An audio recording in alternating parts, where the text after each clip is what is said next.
closed session of the city council for today. Could I get a roll call, please? Yes, Councilmember Narenheim. Here. Councilmember Lowenstein. Here. Councilmember Kalujetowicz. Here.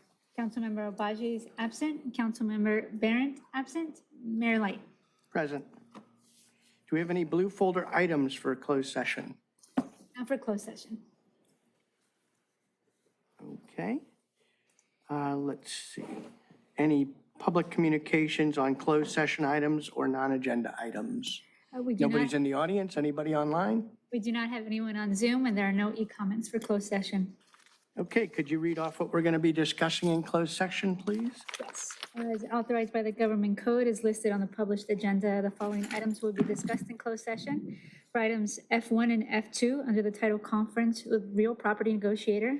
For F1, the property is 111 West Torrance Boulevard, number 102, Pier Plaza, a portion of APN 7505-003-206. For item F2, the property is 230 Portofino Way, a portion of APN 7503-029-903. For item F3, Conference with Legal Counsel, existing litigation.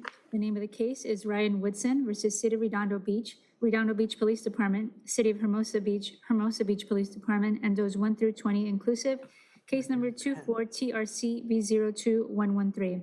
And for item F4, Conference with Legal Counsel, anticipated potential litigation. There's one potential case. Thank you. Thank you. And City Manager Witsansky, who will be speaking to these, please. Yes, thank you, Mayor. For all items, myself, City Attorney Mike Webb, and Assistant City Attorney Cheryl Park. For item F1, we will also be joined by Greg Kapovich, our Waterfront and Economic Development Director, as well as Brian Campbell, our outside leasing agent.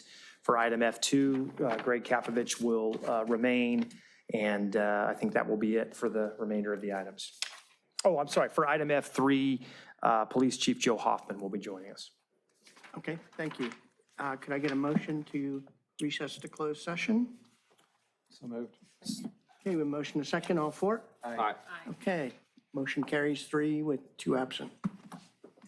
We will be back on or about 6 p.m. to relay what happened, if anything that's recordable, and start the open session of the City Council. Thank you.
Back to order. We're reconvening to open session. Could I get a roll call, please? Yes. Councilmember Narenheim?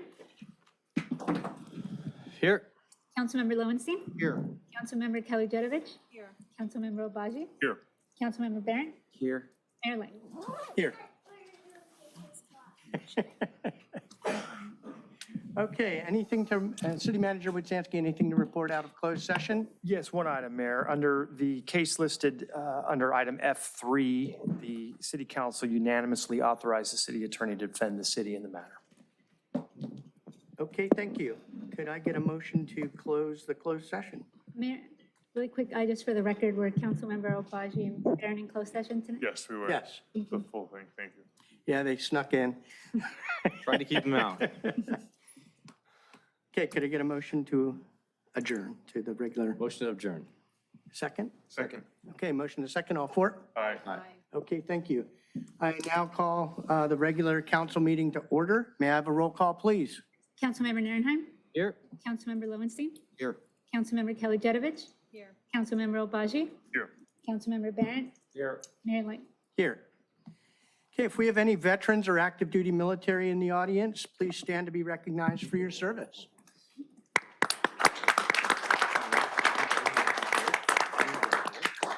Thank you. Okay, now let us all stand for the salute to the flag and remain standing for a moment of silence afterwards. I'd like to call up Alicia, who will lead us in the pledge. Alicia, the floor is yours. Good evening. Oh, should I talk into you? Yep. Good evening. My name is Elisa. I am a sixth grader at Paris Middle School.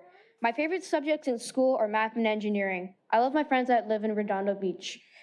Please put your hands over your heart and join me in the Pledge of Allegiance. Ready? Begin. I pledge allegiance to the flag of the United States of America and to the republic for which it stands, one nation, under God, indivisible, with liberty and justice for all. Okay, if you could remain standing for a moment of silent invocation.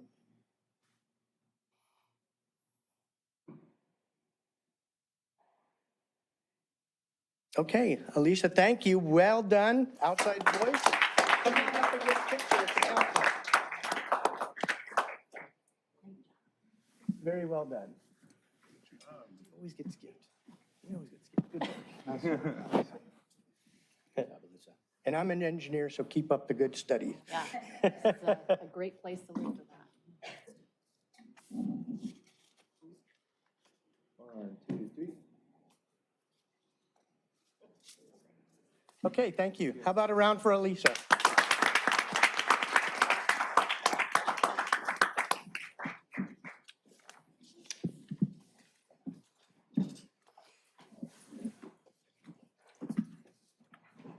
Okay, there are no presentations or proclamations tonight, so we'll go with council announcements. Councilmember Narenheim. Thank you, Mayor Light. I've got my in-person community meeting this weekend on Saturday at Alta Vista, 9:30, usual time, usual place, agenda to forthcoming. I have that set online one. Not sure if I'm going to do the one this month, but might. Who knows? We'll see. I want to thank for the Public Works in Athens for doing that wonderful Wilderness Park compost pile pickup. It went well. It's always cool to see. And there's a hazmat and paper shredding event next month in November, so keep an eye out for that. And the last thing I'm going to talk about is Riviera Village. There's 2 events coming up.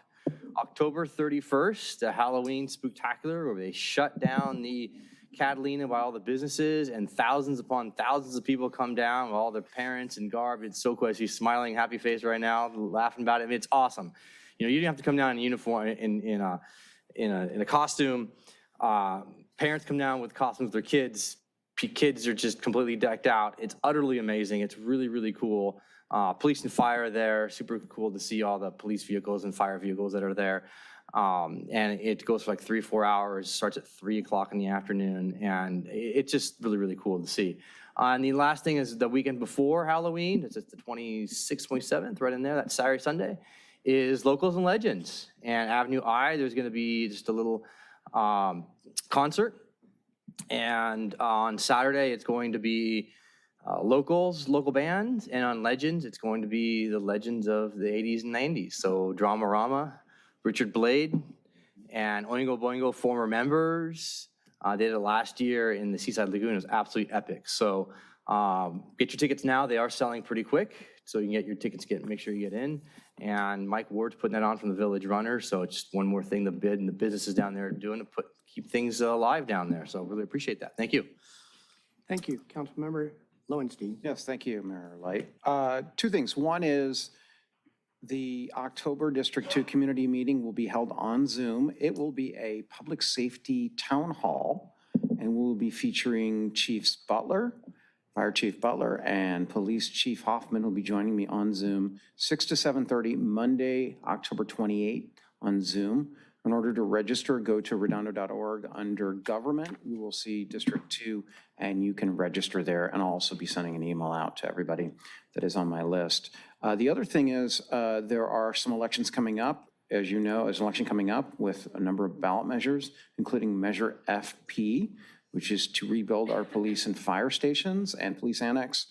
And for those of you who are confused or want more information, I highly recommend either contacting any of us individually or talking and going to www.residence4fp.com.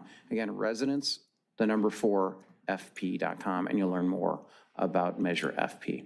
Thank you. Thank you. Councilmember Kalajevic. Actually, the only thing I just wanted to add, let me turn my microphone on. You can also find information for Measure FP and all the other ballot measures on our website, redondo.org, but that is the only announcement for me. Okay, thank you. Councilmember Obaji. All right, we'll put a fine tune that these announcements. If you go to redondo.org, if you can you share my screen or this screen? Doesn't matter. I'm up on both, either my computer screen or 2B. Oh, I don't know how to bring it up there. Can we get it? All right. Oh, there we go. And, Okay, you got it. And you type Measure F. So this is the handy dandy website that the resident-oriented council came up with in our subcommittee. And if you just type Measure FP or into the search bar, and you press enter, you'll get the frequently asked questions regarding Measure FP. And the great thing about this is these aren't even just frequently asked questions. They're any question pretty much anybody has ever asked about Measure FP. The questions and the answers are there. So please take a look. You can also find out by searching RB about the other measures that we have. Thank you to all the participants. The mayor was there, Councilmember Kalajevic, Councilmember Nierenheim, the two chiefs, and myself and others for coming to the forum this last Saturday and engaging on Measure FP. Very diverse, inclusive discussion there, and glad to have it and a good resident turnout. That's all. Thank you. Thank you to Cal Haven for hosting it. Thank you. Councilmember Barron. None tonight. Okay, I've got a couple. First, I had the honor of attending the soft opening of Slice and Pint. Councilmember Kalajevic was there. It was there later. It was a great evening. Good pizza, good beer, and they're coming here from El Segundo. I love to see restaurants like that moving into Redondo. So that was good. And also, Councilmember and Mayor Pro Tem Kalajevic reminded me, and we both showed up for the inaugural Youth Commission meeting it was disbanded or dissolved during COVID, and it was great to see the room and the dais up here filled with the youth of our community that are willing to put time into the community. So I look forward to good things from that commission. Okay, with that, could I get a motion to approve the order of agenda, or does somebody want to pull an item out of? I'll make a motion to approve the agenda as is. Second. Okay, a motion and a second, all for it? All right. Okay. Okay, any blue folder items? Yes, Mayor, we have two blue folder items tonight. For item J1 on non-agenda items, we have public communication. And for item N1, for the discussion on the city's draft cannabis ordinance, we have an updated scoring matrix. That's it. Okay, could I get a motion to receive and file? Motion to receive and file. Second. Okay, motion and a second, all for it? All right. Okay. Consent calendar. Anybody up here wish to pull anything from the consent calendar? We only have 5 items tonight. Councilmember Narenheim? Good, thank you. Councilmember Lowenstein? No, thank you. Councilmember Keller-Jarovich? No, thank you. Councilmember Abaji? No, thank you. Councilmember Barrett? No. And I also have none to pull. Motion to approve consent calendar. Second. Okay, we have a motion and a second. Any member of the public wish to address any of the items, H1 through 5, on the consent calendar? Okay, anyone online? We do not have any hands raised on Zoom, and there are no e-comments for the consent calendar. Okay, we have a motion and a second. All for? Aye. Okay. Now it's time for public participation on non-agenda items. This section is to provide the public the opportunity to comment on any subject that does not appear on this agenda for action. Section is limited to 30 minutes, and each speaker can only speak once during this time, and it's to address the mayor and city council. So with that, I have one card, Joan Irvine.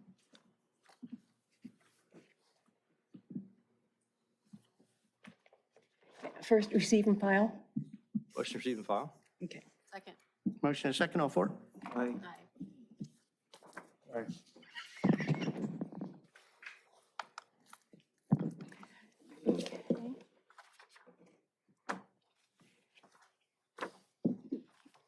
Okay. Joan Irvine, District 1. Good evening, Mayor, council members, staff, and fellow residents. Tonight I want to emphasize the importance of seniors in our community. You know, people over the age of 50 make up more than 34% of Redondo's population, the largest demographics, but they account for over 50% of the voters. So if you're going to be running for office, you need our vote. The seniors also are the fastest growing population in our country, having increased by 9.4% just between 2020 and 2023. Seniors have more time to give back to the community. They bring their valuable skills. The city's strategic plan and GAP are focused on the future, but I urge you to consider the needs of the seniors right now. As you improve the city website and enhance communications, remember that technology can be overwhelming for seniors. You know, there used to be an expression years ago in tech, high tech, high touch, which meant the more technology, the more people need that human interaction. You know, you have to remember that. And you were raised with the computers. We weren't. So please consider us when you're looking at these. And a few examples of what seniors have been contributing to our city is look what Mayor Jim Light did for South Bay Parkland Conservancy after he retired. Or that I founded Keep the Esplanade Beautiful in my 60s. And remember Pat Dreisler, one of Redondo Beach's most celebrated matriarchs. She made some of her most significant contributions later in her years. By the way, if you don't know about Pat, you don't know Redondo history. Please Google her. You know, community services and Beach City Health Districts are doing great jobs providing services for seniors and families.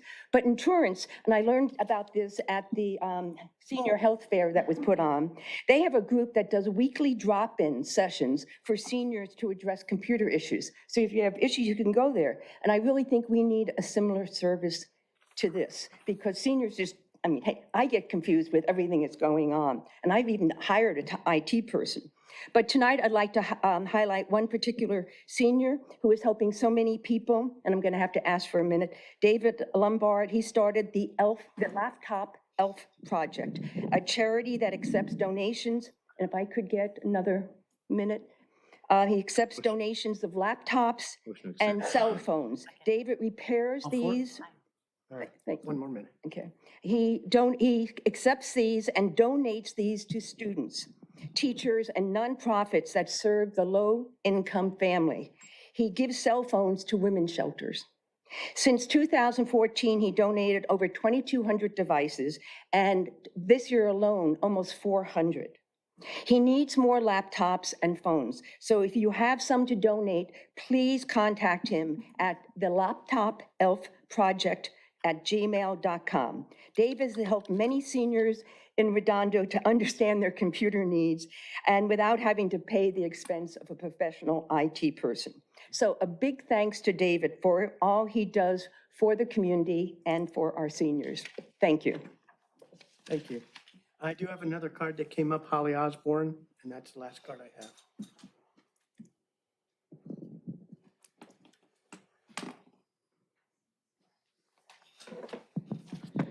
have. Good evening. Holly Osborne, District 5. At the city council meeting on October 1st, there was a time for public input, and I commented on FAR and Artesia Boulevard, and I did not make myself clear, and so I want now to amplify those remarks. I began by saying, and I've said this before, because the lot sizes are so different, some very small and some quite large, a single FAR cannot be one size fits all. I gave the example of the fact that they all need a decent width driveway to enter and mentioned my car scratches when the driveway was too narrow. After the driveway is subtracted out, this could leave the lots even more unequal in size. The mayor said something seemingly unrelated, but it is actually very related. We should be specifying height limits as well. Without a height limit, if you had a FAR that was really too large for the lot, a developer might feel entitled to build a super tall and skinny. And I don't think we want that on Artesia. Now, here's a digression. What are the current FARs and lot sizes on Artesia? There are big lots as a grocery outlet and the post office, and there are small lots as the key shop, the vacuum cleaner repair shop, the wood repair shop. Has anyone done a survey to ask the shop owners if they are satisfied with their FAR? We should keep the FAR as it is until those questions can be answered, and we should not change the FAR without knowing what types of buildings that will enable. And also the current council members, especially District 4 and District 5, should ask their constituents what 3 or 4 stores they really like. Because I like the small stock shops, especially the repair shops, because I don't want to have to drive real far east to get things repaired. And I'm going to nominate the 2 cutest shops, the wood furniture shop and the bar next to it. Okay, now, here's another digression. The state has acted so many laws, they are in conflict with each other. Example, we are supposed to be increasing tree cover. At the same time, apartments are going garage conversion to ADU mad and destroying their own green space. Example, there's an apartment building right next to the parking lot behind the post office, just west of the parking lot. So what did that apartment do? Convert all the garages to ADUs. So where do people park? On the front lawn, which is now concrete. The apartments on each side have little green space and trees. They have covered theirs over. So at the same time, we're trying to increase coverage or decreasing it elsewhere. So I'm hoping that the 2 lawyers up on the dais there can use their lawyer cleverness to figure out why that climate change is a statewide emergency, and we should be making some of our policies that give preference to keeping our green space. Thank you. 2, 1, thank you. Thank you. Any other member of the public wish to address the council at this time? Okay, anyone on? Oh, okay. Good evening. Raise that up a little bit. Doesn't matter. Good evening, Jonathan Svetko, District 1. I come before you here yet again, still asking and presenting the continued problem that we've had for years here on the illegal hemp products that we have being sold in multiple retail shops. Last time I brought this up, it was, in my opinion, poor judgment for the council to recommend that I go and complain about it. I've come here to you, I've come here publicly. I'm asking this council to take care of it. These are retailers in every one of your districts. To date, nothing has yet been done. If you allow me a moment here to demonstrate.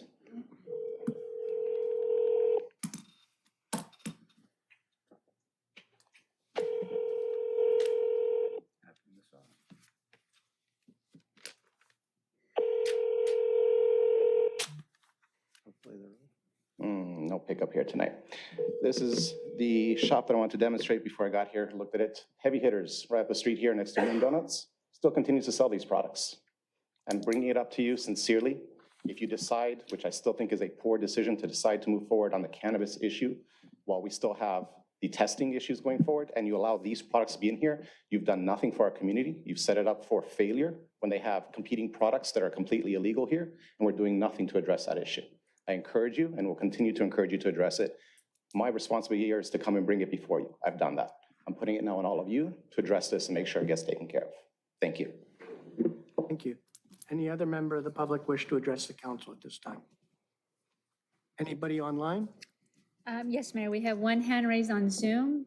Nancy Skiba, you can go ahead and unmute yourself and begin when you're ready. Good evening, Mayor and City Council. I was very happy to be able to attend the Redondo Beach Measure FP Community Forum, where Redondo was very well represented by Mayor Light, our council members Paige Kalajerovich, Zaino Baji, and Nils Narenheim, the police and fire chiefs, and other personnel from those agencies. They all did a great job, and Redondo was very well represented. And also I wanted to say, Thursday is Todd's birthday. Happy birthday, Todd Lowenstein. Happy birthday. Thank you, Nancy. I did not plant that call. So, Thank you. She missed Councilmember Nierenheim's, which was last yes, he Sunday. was, yesterday or Sunday? Sunday. Sunday. It's okay. Nancy's gone? Thank you. That was it? Nancy's done. Okay, thank you. Anyone else? There are no more hand raised and there are no e-comments. Okay. Let's go jump down to, where am I? N1, discussion and possible action on the draft cannabis regulatory ordinance. The floor is yours, Elizabeth. Thank you. Madam Clerk, will you share my screen? Thank you. So good evening, Mayor and City Council. Tonight, we are going to discuss updates to the cannabis regulatory ordinance, and specifically, we are going to focus on application scoring criteria.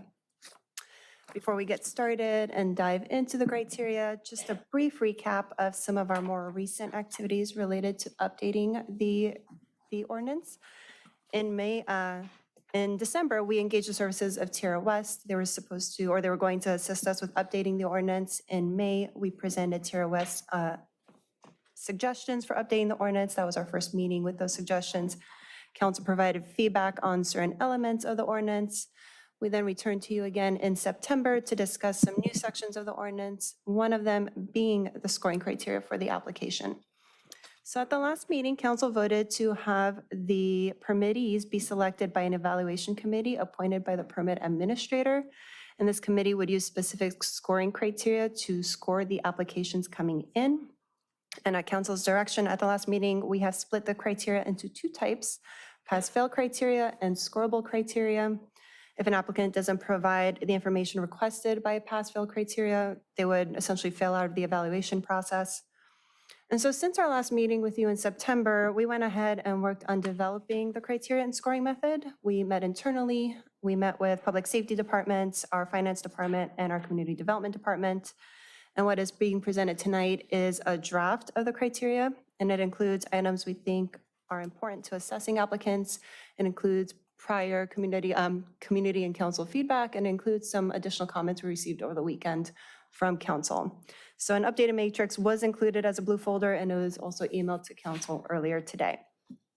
So this is a very big conversation tonight. There are many criteria that we included for your discussion. There are 86 slides that I have prepared for you. We don't necessarily need to get through all of them, but we have 7 sections of scoring criteria. If we can get through 3, maybe 4 tonight, I can always come back next week or at the next meeting and we'll finish it out. So really tonight, we just want to provide council an opportunity to see every single criteria. Some of them might be easy and you might all agree that it should be included.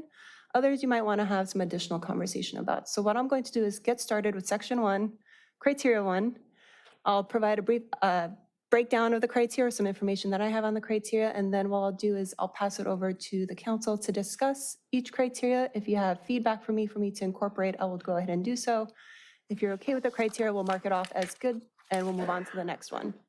We'll only go as far as you want to go or as much bandwidth as you have for tonight. So with that, I'll go ahead and get started. And my intent with this is that we come to some straw man type consensus on those that we can tonight for as far as we go. And that at the end, we'll open up for public comment, but we'll go through the sections, and then when we're done, we'll open it up to the public. Sounds great. Thank you.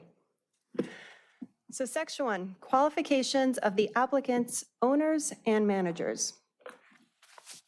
So what I want to share with you is what we currently have as scoring criteria, so that you just are reminded of the original criteria we had in the ordinance. You see, we only had 3 criteria for this section. There was some discomfort with that $10 million gross sales number that we had initially as part of the criteria. And so council wanted us to evaluate that number again, maybe come back with a lower number.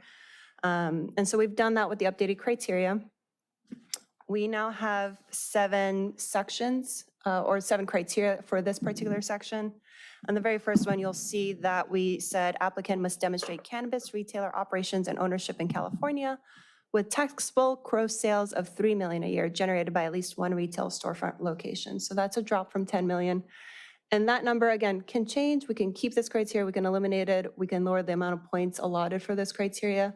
But the 3 million came from me pulling total taxable gross sales for the county of LA and dividing it by the number of licenses distributed in LA County. So on average, per store, and this includes both poorly operating and great operators in LA County, the average was $3.4 million per store. So 3 million sounded like a reasonable threshold to set in the application process, but again, I leave it to council to decide whether or not we want to keep it in there, eliminate it, or drop that or increase that in any way. So with that, I'll hand it over to council to discuss. Okay, anyone want to comment to this? Councilmember Narenheim and Councilmember Kilijevich. So, you know, I have a lot of issues with putting numbers in here, anything more than 3 million really, because value-wise doesn't really matter. I just read an article about delivery company, I don't even know which one it was anymore, Ease or something, going out of business. Super successful, huge revenue, but now they're going out of business. So we don't know what this market is necessarily worth in California and Redondo Beach, number one. Number two is you could get a really good operator in a area that does not have a lot of revenue. So that doesn't work well. And then you could have a really bad operator in a really high revenue area and they could get a lot of money, but they could be losing a ton of money.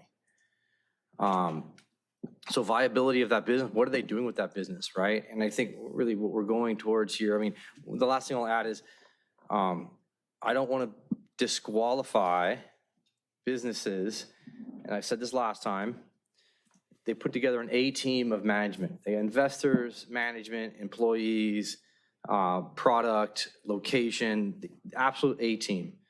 And this is their first store they want to roll out with in Redondo.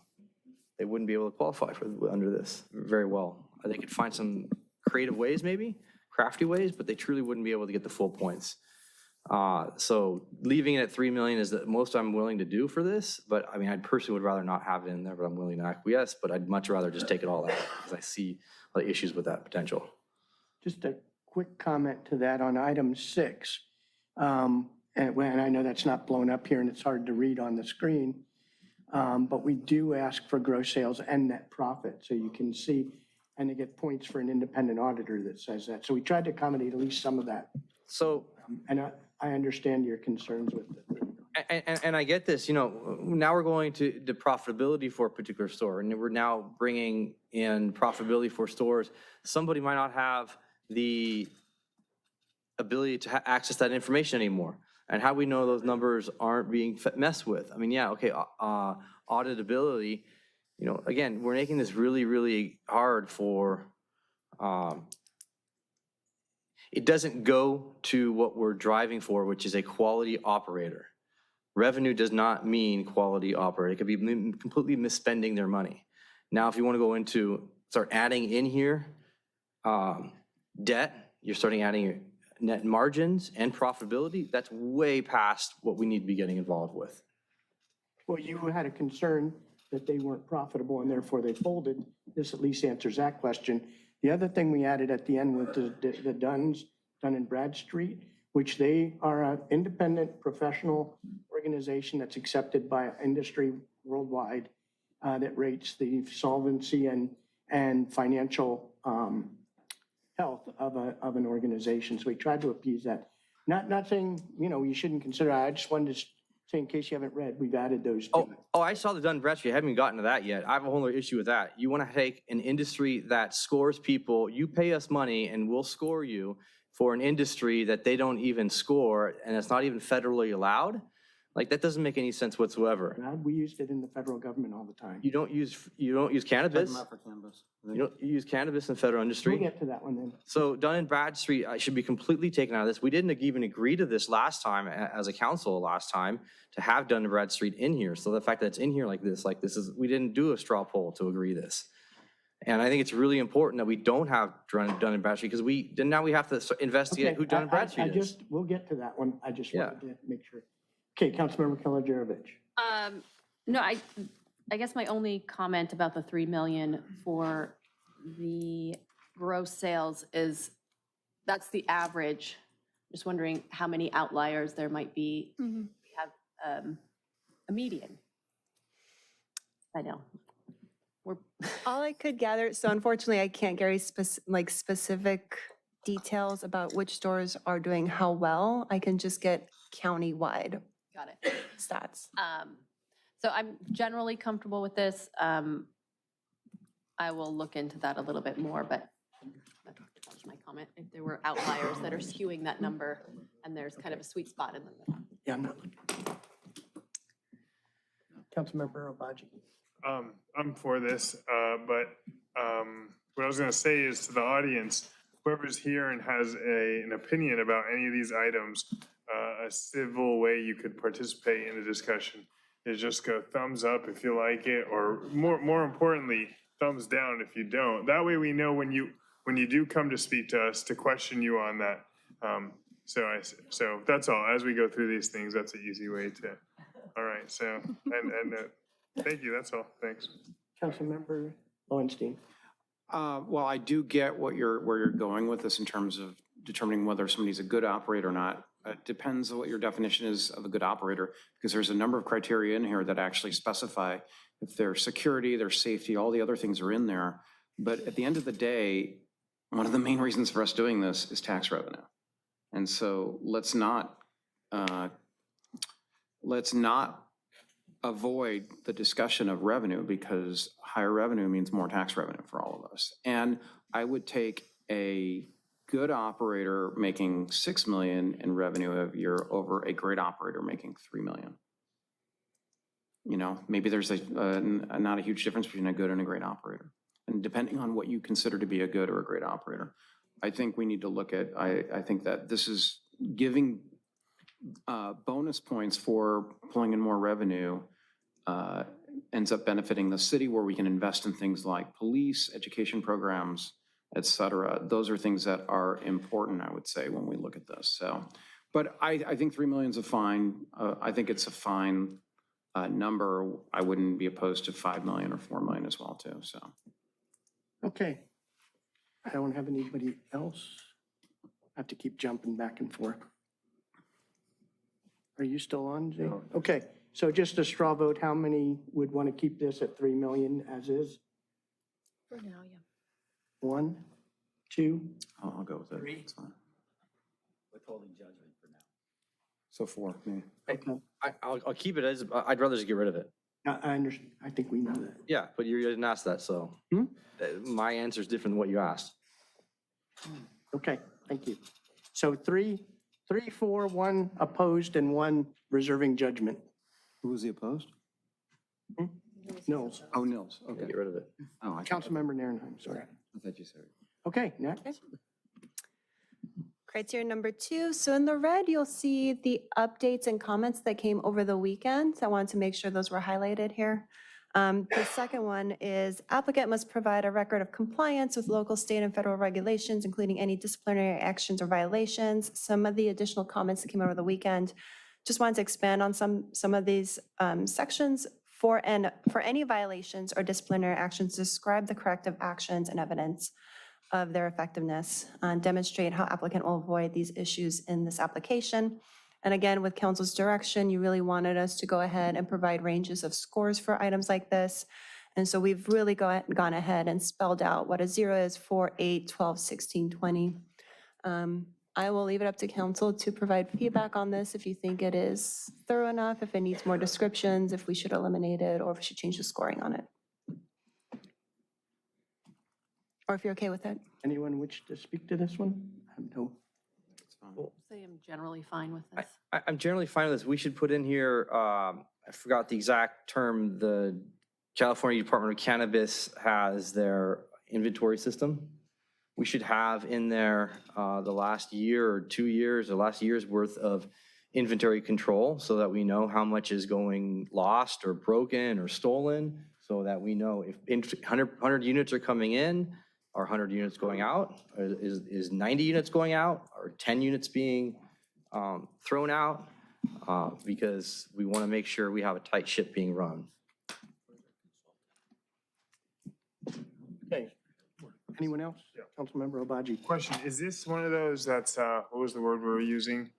Ministerial, where you give all the 20 points, or you give none of the 20 points, or you can give somewhere between 0 and 20? It's between 0 and 20, so the criteria are 0, 4, 8, 12, 16, or 20, and it's Oh, defined. got it, okay, all Mhm. right, cool, thank you, very nice. I like it. Anyone else? Okay, anybody have problems with what Councilmember Narenheim wanted to add, a reference to? I think You some have of to that give us might, a reference, but the inventory control aspects. of that it. might be captured in some of the later sections related to business operations. So I'll make a note of it, but it might already be captured in a separate criteria later on. Okay. Okay. Generally, you all for this one? Just a straw man, everybody who's for it, Yeah. raise your hand. Scott? 2 in a row. Okay. 2 in a row. Audience, thumbs up, thumbs down? Okay, we got several thumbs down. Okay. Next one. All right, number 3, applicant must provide a detailed description of owners and managers' qualifications, including experience in cannabis operations or relevant professional fields. Again, in red, some language we added from over the weekend. Applicant must include letter of commitment from proposed shop manager to remain in the management role at the proposed location for at least 1 year. Okay, anybody? Is everybody for this one? Yes. Okay. So just some feedback from council that I've heard is that there might be some difficulty in providing that latter part, a letter of commitment, because they might not have already hired the management team. So just something to keep in mind. I don't know if there's a way to provide some leeway in that aspect. Yeah, we give it a 0 if they don't have that. Yeah. Maybe we give it somewhere in the 12 and somewhere in the middle if they can't commit. Anybody have feedback on that? Keep it the way it is. Okay. Okay. Right now, it's keep it the way it is. Okay. You see? See, we're moving right through it. We'll get done.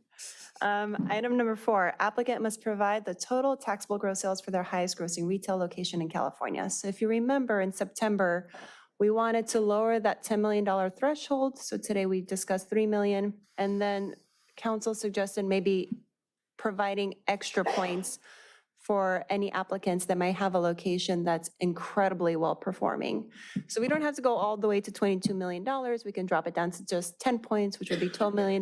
But this is one of the criteria that will allow us to score applicants a little higher if they've demonstrated the ability to manage really high-performing locations in the state of California. So again, we can keep it, we can take it out, we can lower the point system. I'll leave that up to council. So what did you mean by the ... Well, I didn't want to list out 4, 5, 6, 7, 8, 9, 10. So really, So for it's just Yes. 1 million added on. yes. I couldn't do that advanced math. Engineer. Engineer, but not a mathematician. Okay, any discussion on this one? I mean, isn't this the same as number 1?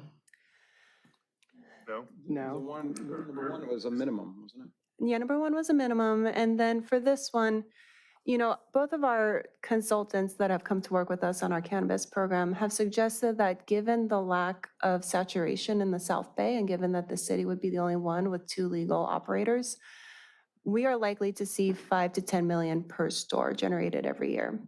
And so what council may want to consider is whether or not applicants are able to manage a well-performing store, because everything intensifies the higher your sales volume, your security, your ability to deal with impacts of, you know, deliveries. I mean, you might want to see if somebody has that experience. So that's just something for council to keep in mind. So MedMen's gone out of business. They were one of the highest grossing companies out there. Like I said, delivery company, Ease, one of the highest grossing out there. I mean, you have people falling apart left and right. The ability to raise revenue, essentially what you're saying now here is we want you to push these sales in Redondo Beach to get high revenue numbers. And that's not what I'm looking for. I'm looking for a quality operator who can be in this the long term. $22 million of gross sales or above. I mean, again, this goes back to what I was saying earlier. I don't want to be able to cut out somebody who's putting together an A-team of management who has the financing, the wherewithal, the team, and then for this, they're going to get 0 points because they can't prove. They can't prove. So this should just be struck because, again, we don't know what Redondo Beach value could be. People tell me all the time, I'm going to do X sales in this business, or we deal in the city waterfront with leases. We're going to do this business. Okay, we sign up and they don't do it. So, yeah, I don't see this being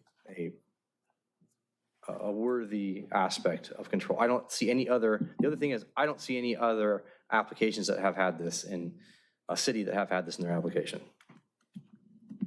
Okay, anyone else? Councilmember. I like this criteria because it demonstrates you get points for having capacity to grow, to have a large cannabis location if it does end up being super successful here. Plus, it's only 20 out of the 130 points. I'm not saying we need a giant cannabis company to come into Redondo, but it is only 20 points. But it's something, right, to give credit to those who are able to handle a large load. Councilmember Kalajerovich? I was just going to add that this is asking the applicant about their experience managing a well-performing store, not are you going to perform this way in Redondo Beach? And I think it gives us some security that they have that ability should the capacity grow. So I'm fine with it. Anybody else? Okay, quick straw man. Councilmember Narenheim, you'd like this one thrown out? Thrown out entirely. Okay. Anybody else? Everybody else for this the way it's written? Yeah. Yep. What did you, was that a yes, Todd? Yes. Councilmember Barrett? Withholding judge. Well, yeah, I'm taking all of this in. I want to hear from the public. Okay, Okay. so you got 3, 1, and 1. Okay. Criteria number 5, applicant must provide a description of their local experience and community involvement, highlighting their connections to the local community and any prior civic engagement. This shall include evidence of how the applicant have fulfilled the commitments outlined in community benefit plans submitted to other cities. Again, just an item that came out of our last meeting. We eliminated the community benefit plan altogether, but we did want to see how they've connected with the communities they've already established stores in. So that's why that is here. Okay, anyone wish to speak to this one? Councilmember Obaji? Oh, good with it. Thank you. Anybody else? Councilmember Kalajerovich? Yeah, I would just like to add that, so we're asking this applicant what they're doing in the communities that they have retail spaces in other places as a criteria for us to judge their engagement and community involvement. I like this the way it is. I would just add that should we roll this into a permit renewal, we can evaluate how they're operating and contributing to the community here in Redondo Beach for the permit renewal. Okay. I would wait, hold on, what, that was a question. I'm just, That's just a question? no, it was a comment. That was Could we roll this into a permit renewal? I'm saying we can use this, because this right here, this criteria is for a new operator who's coming into Redondo Beach. We're evaluating what they do in other communities, way to scale them. But going forward with this operator, we should evaluate what they're doing in our community. Right. So But we don't have any way to actually enforce that or ask for that. No, but it's a way for us to evaluate, are they benefiting our community, or should we give this opportunity to someone else? Okay, so I'm just looking at it, we're looking at what they do for other communities. We're judging them what they're doing for other communities. We're not asking them to do anything for our community. But when do we now enforce or ask them to do something for our community? At renewal time? We change the rules like that? I think that's the question that I'm not concerned with. So my only concern with that would be the same that the city attorney expressed last time, which is using a community benefit plan or evaluating their community involvement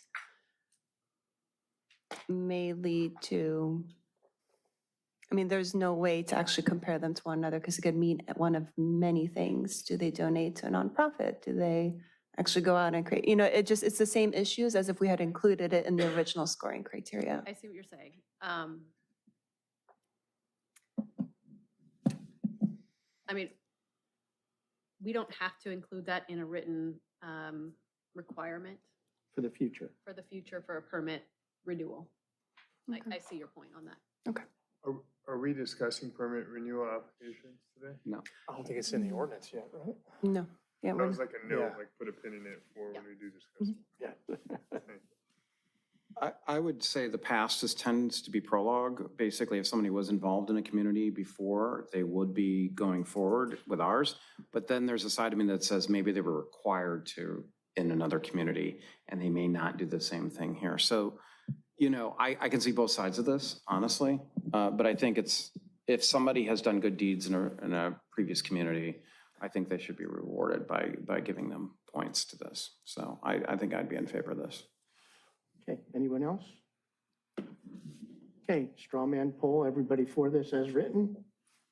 You do a straw person. I think you mean a straw poll. What do they say? Straw man poll. Oh, sorry, straw person. Straw poll. Straw poll. There you go. You with four? Yes. Scott, you're still, Councilmember Barrett, you're still Yes. holding judgment. Okay, so that's 4 Yeah. to 1. And this one is not opposed, just hasn't decided. Okay.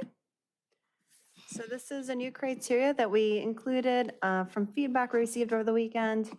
Applicants shall provide the total taxable gross sales and net profit for their first 3 years of operation at their highest revenue location.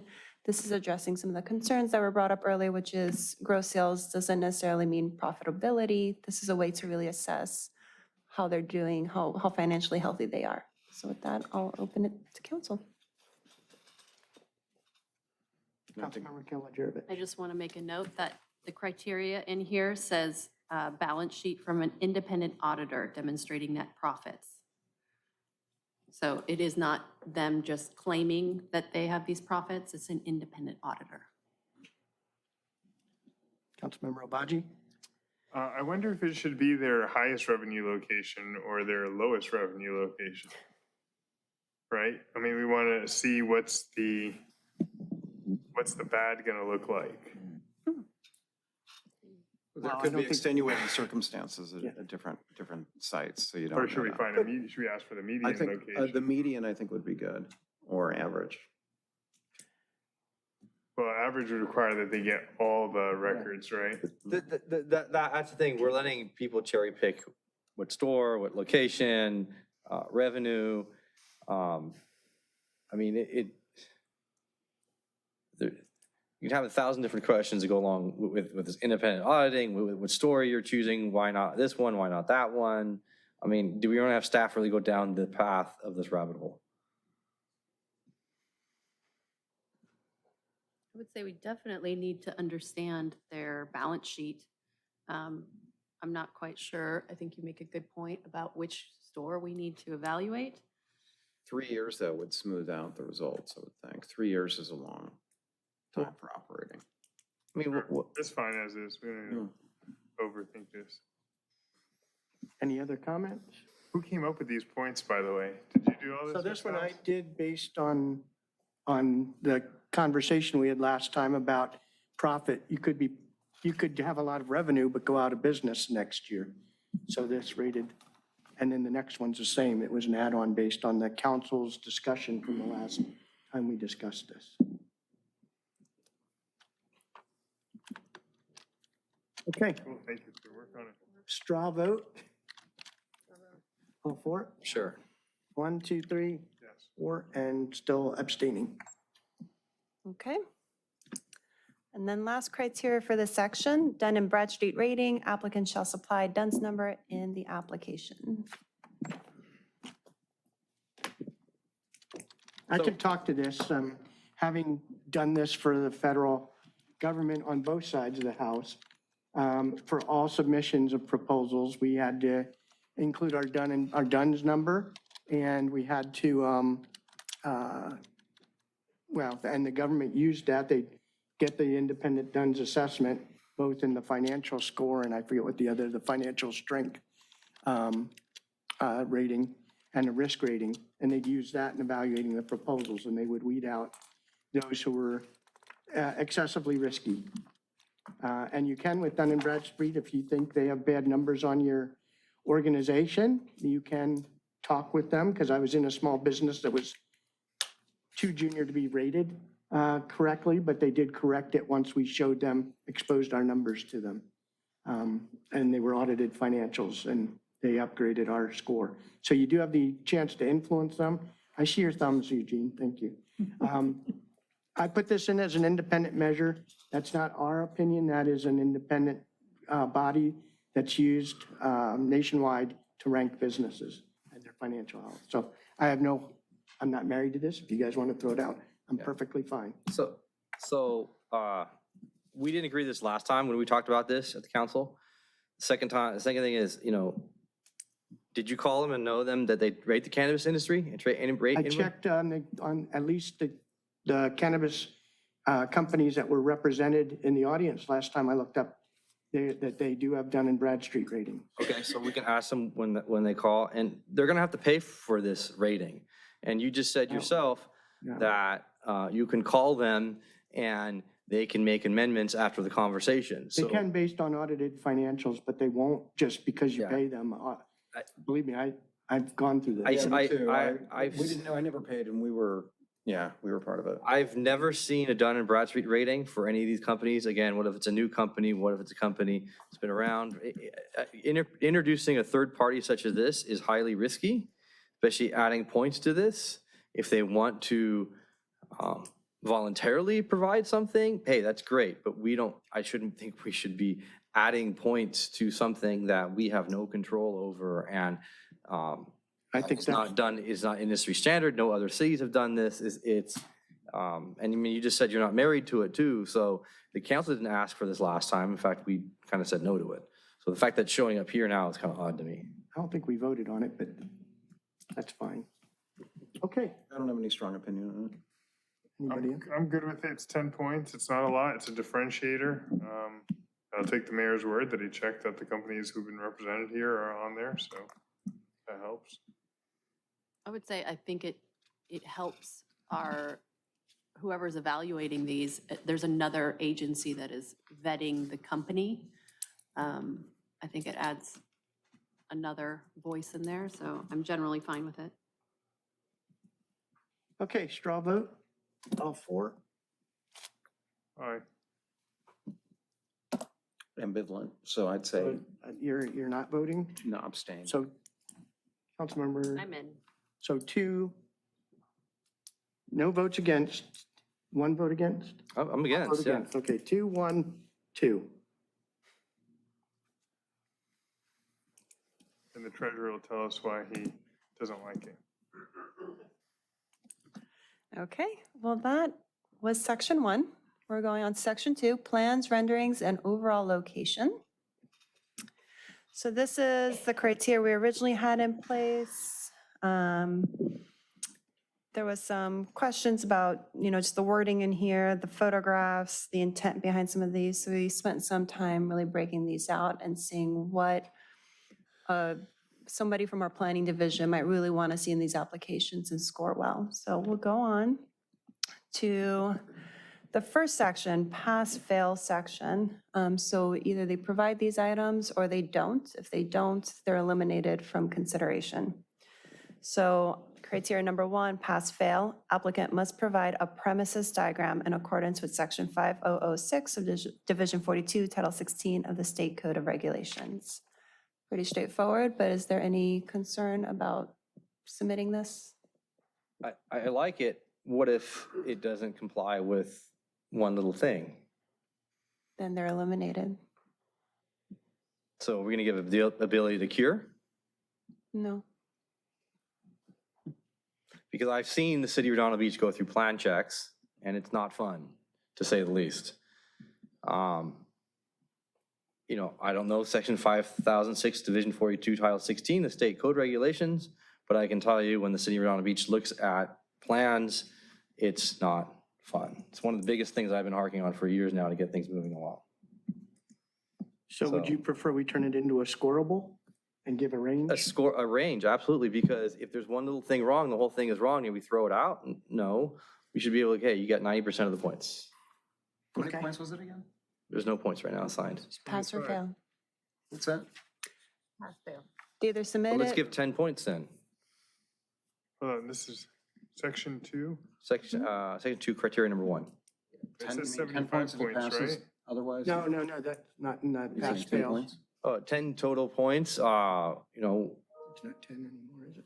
it doesn't matter what number we end up with, but it, So when you say fail, you mean that their proposal is, we don't consider it any further. So that's what the fail means here. That would be, yeah, that's pretty harsh. I mean, diagram provided in compliance with the regulations. If it's one thing a little bit off, it's essentially the same as saying So you want to no make it premise. scorable. Scorable, yeah. Okay. Anybody else, any other So 10 opinions on points. that? Yeah, 10 points. That's fine. Councilmember Kalajevic, sound like you were groaning. Yeah, I don't know how a scalable is going to work in here. Well, we could use, I mean, I can work on it, but if they comply 100%, you get the most. If you have some missed stuff, it's a 50%. If you haven't turned it in, it's a 0. So then 3, either Well, I'm just- 0, Signing your name, Something. you get 5 points. 0, No, you get 1. 50%. That would be my first cut. Yeah, I mean, you turn something in that adheres to the standards, it's not on crayon, that's 1 point. If you're 90% of the way and you missed one little corner, or one misses a little code, then it's, 90%. I mean, if think if anyone turns The city anything in on attorney has an crayons, I anguished think look on they his fail. face. Because now you're talking about, throwing out the whole application. Yeah, so I viewed it differently when we discussed. I viewed it as pass-fail in not that the whole application would be thrown out, in that you would get 0. If it were worth 5 points or 10 points, your 2 choices, 0 or 10. That's what I thought it was. And so why I asked That's what that's the way, originally was.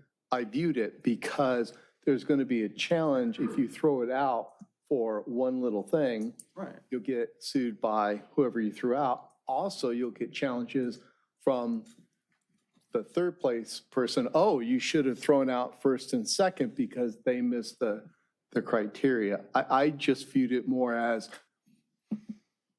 A or B, you got 0 or 10, and then what we call scorable is more the graded, and you could see that from the other sections where 0 points, 2 points, 4, 6, 8. So you don't have to throw it out just because we've used the moniker pass, fail, the whole application. It's just that section. Well, that's what the federal government does. Yeah, so You fail. that's the way I always viewed it from our discussion I mean, last fail, time. you're out. Let's assign. Yeah, no, you can do that, but that's not the only choice. Right. So then fail would be 0 and pass would be 10. Right.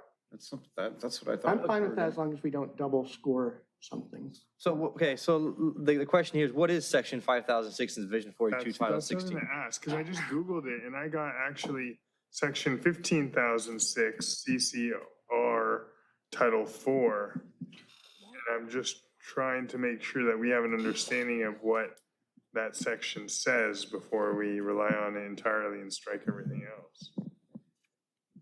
We'll have Mark speak to that. He is here. I'm not sure. He stepped away for a second, so we can come back to that. Okay.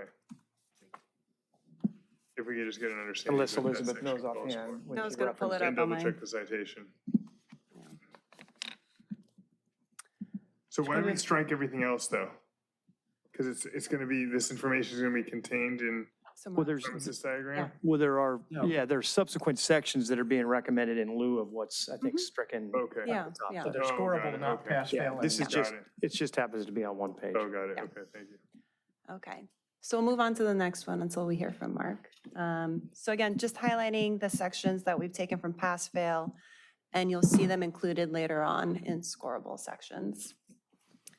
So the next criteria for council to consider, applicant must provide a detailed site development plan that includes exterior photographs of existing structures, existing parking areas, landscaping, trash enclosures, signage, and adjacent properties for context.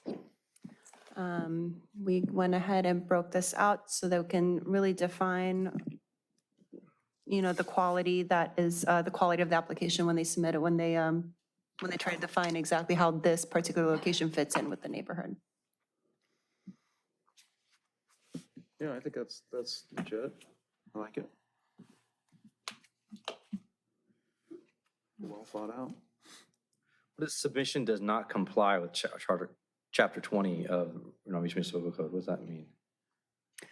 So just making sure that other parts of our muni code, if we have reference to how we want certain properties to be laid out or detailed, or there's certain zones or just want to make sure it matches other sections of our code. That's why it's XX. We don't have a specific one. Oh, got it. Mhm. Maybe based on the last discussion, we just grade it against that code Mhm. instead of, say, giving them a 0 because they missed one thing out of the municipal code. So getting rid of it, the last one? And keep it in the subject, but make it a scorable, how well they complied with it. Based on our discussion on the last item. I'm generally more hard-nosed based on my federal government experience. We'd get thrown out if we didn't comply with regs. Yeah, we're not throwing out an entire application for one little bit. That's just begging for lawsuits. Federal government is hard, yeah. With lawsuits, it's. Depends how blatant it is. Henceforth, not happens much, happens federal. I mean, So I let's think it's scratch fine the the way it red. is with maximum points and assigning points with this. People can spend more time and money on it and give us more context. That's fine. So we'll scratch the red out. Do we want to add it to 10 at the bottom, that the application or the submission fully complies with that municipal code? Yep. Yeah, that's good. Okay, any other discussions on that one? All four with that amendment? Aye. Aye. Okay. All right, you'll see that red text in a lot of these, so y'all let me know if you want us to remove it. I think we should do that standard. Okay. So It's the criteria. same discussion. We might as well not have it over and over again. Criteria number 9, applicant must provide a well-designed floor plan that maximizes the usability of the space and incorporates creative, efficient layouts. Again, there are many ways that these stores can be set up. Some of them look like open lounges that have no product out on the floor. Some look like a commercial store. They walk in, there's product on shelves. So really, it's just scoring their ability to really define the spaces that they want to create on their property and what that will ultimately look like and what the customer experience will be. One thing that I would comment on this, and I don't know if this goes here or if it would go in security, but it kind of overlaps, but having a well thought out floor plan that doesn't allow access to those who are not of age. That's in the security plan. We've Okay, so added that's that in part of there. that. Mhm. Where did we add that? Security plan. For this one? Security plan, so it's in section 4.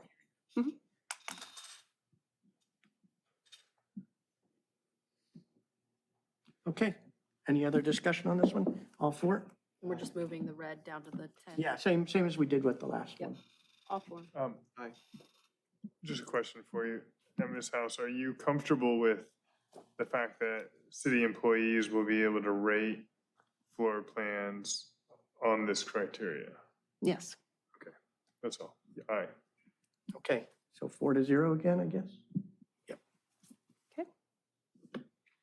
Criteria number 10, applicant must provide quality building elevations that demonstrate aesthetic improvements, including high-quality materials and finishes both inside and outside the building. Again, just scoring them on their ability to demonstrate their use of the building that they're proposing to use, how it fits in with the neighborhood, and the quality of the materials that they decide to use for that space.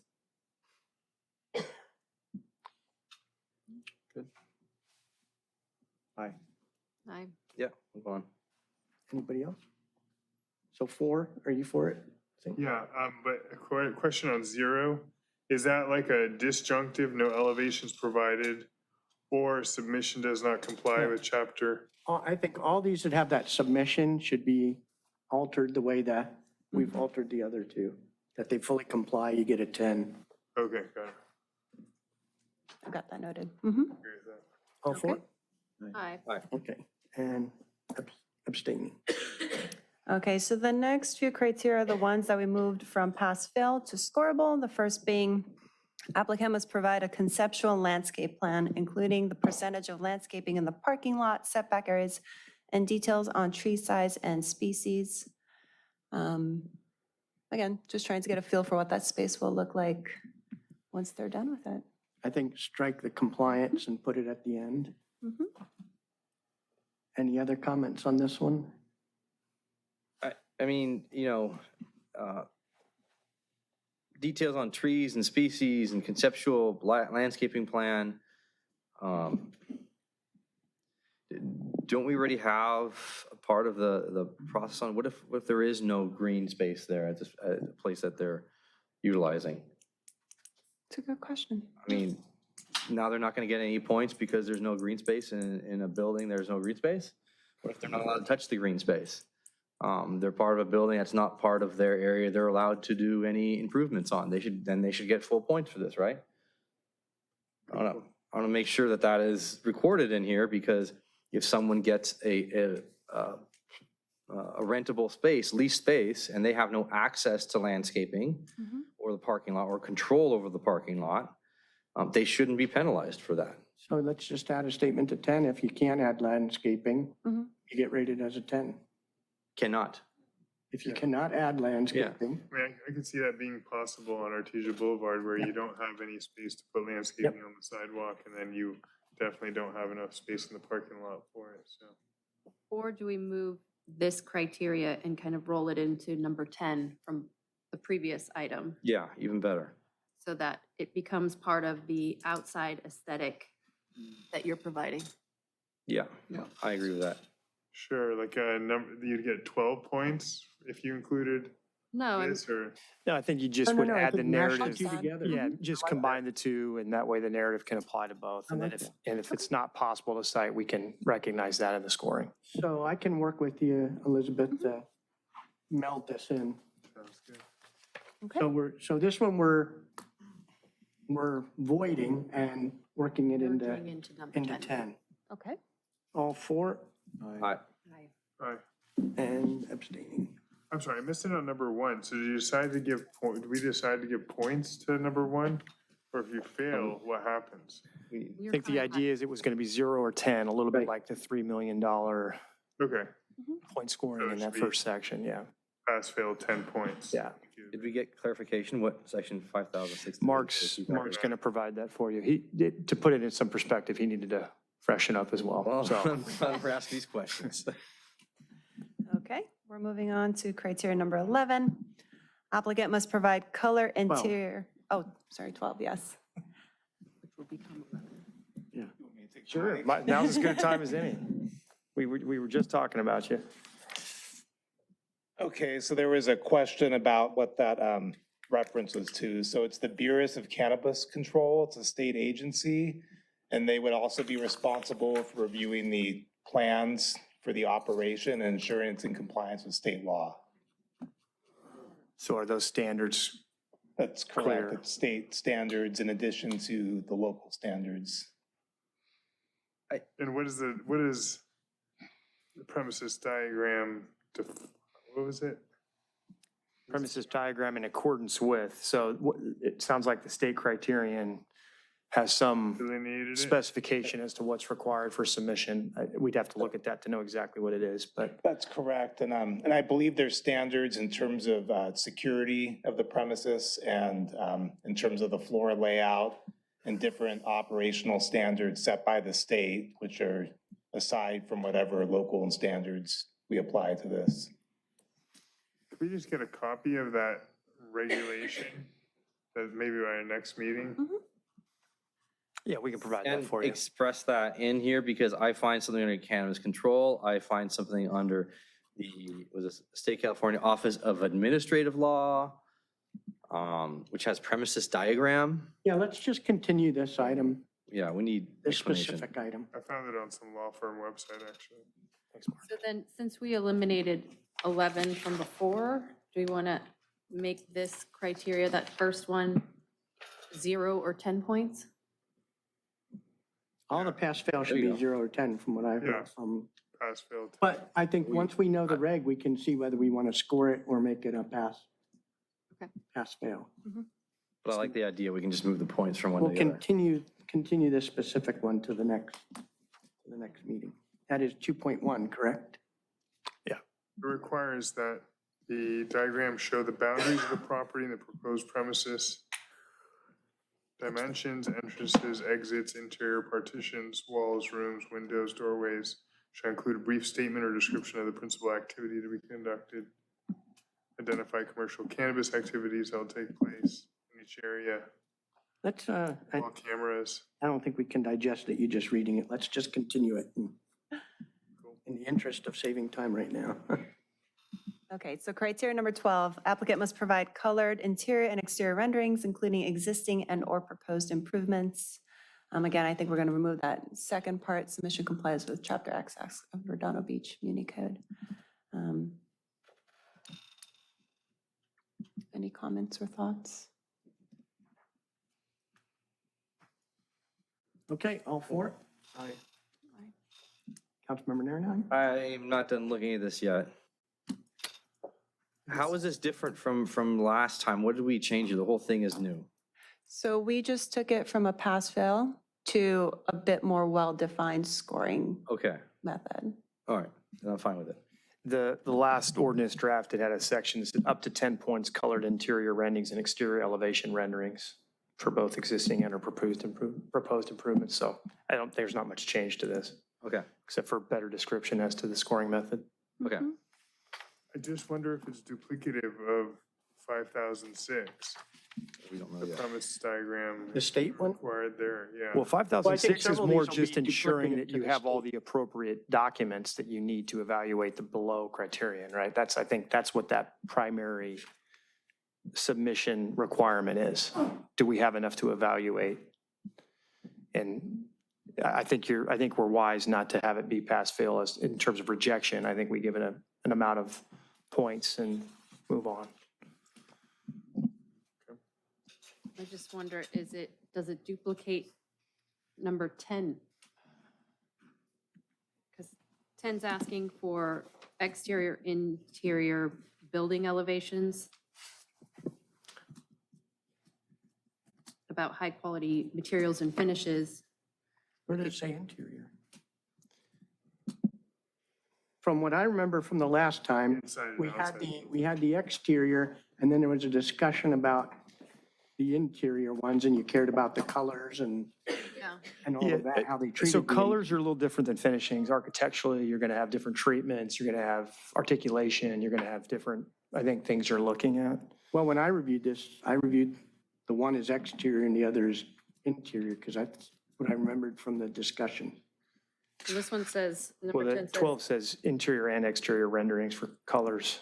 right, and 10 says, including high-quality materials and finishes for both inside and outside the building. So one's finishes, one's colors. Okay. Or we make one interior and one exterior. What's the intent, Elizabeth? I mean, you, There is, or there has been expressed some concern about the caliber of operators we would have in the city. And so by including some of these criteria, we ensure that it looks like it fits in the neighborhood. It doesn't draw too much attention to itself. It isn't appealing to teenagers. We really want to understand what it'll look on the outside, because if you do look at locations in other cities, some have bright green lights and murals on their walls, and others you wouldn't even be able to tell that it's a cannabis operator in we that cover building. that under neighborhood compatibility or whatever it was later, too. Well, I think So it doesn't get into these details, though. So this helps us actually see what it looks like. The other one's more of a narrative about fitting in with the neighborhood. So I And think one's we have two colors, options. one's colors and one's finishes. I mean, they are different, right? I mean, Okay. so those are different structural treatments. I'm fine with it. And again, we're evaluating based on the submission, the comprehensiveness of the submission and how well thought out the proposal is. Okay. Not necessarily whether we like yellow or green. Any other discussion on this one? All four? Okay, 4-0. Okay. The last criteria, applicant must provide a traffic transportation analysis that addresses ingress, egress, and delivery of products to the store. This was included just to make sure that delivery doesn't impact traffic flow, doesn't block fire lanes, isn't at certain hours of the day where there might be children walking by, or it was just a way for us to really understand how they plan on having trucks delivered to their location.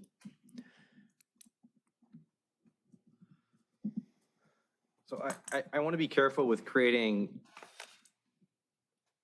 third-party traffic analysis things. These things all become very expensive.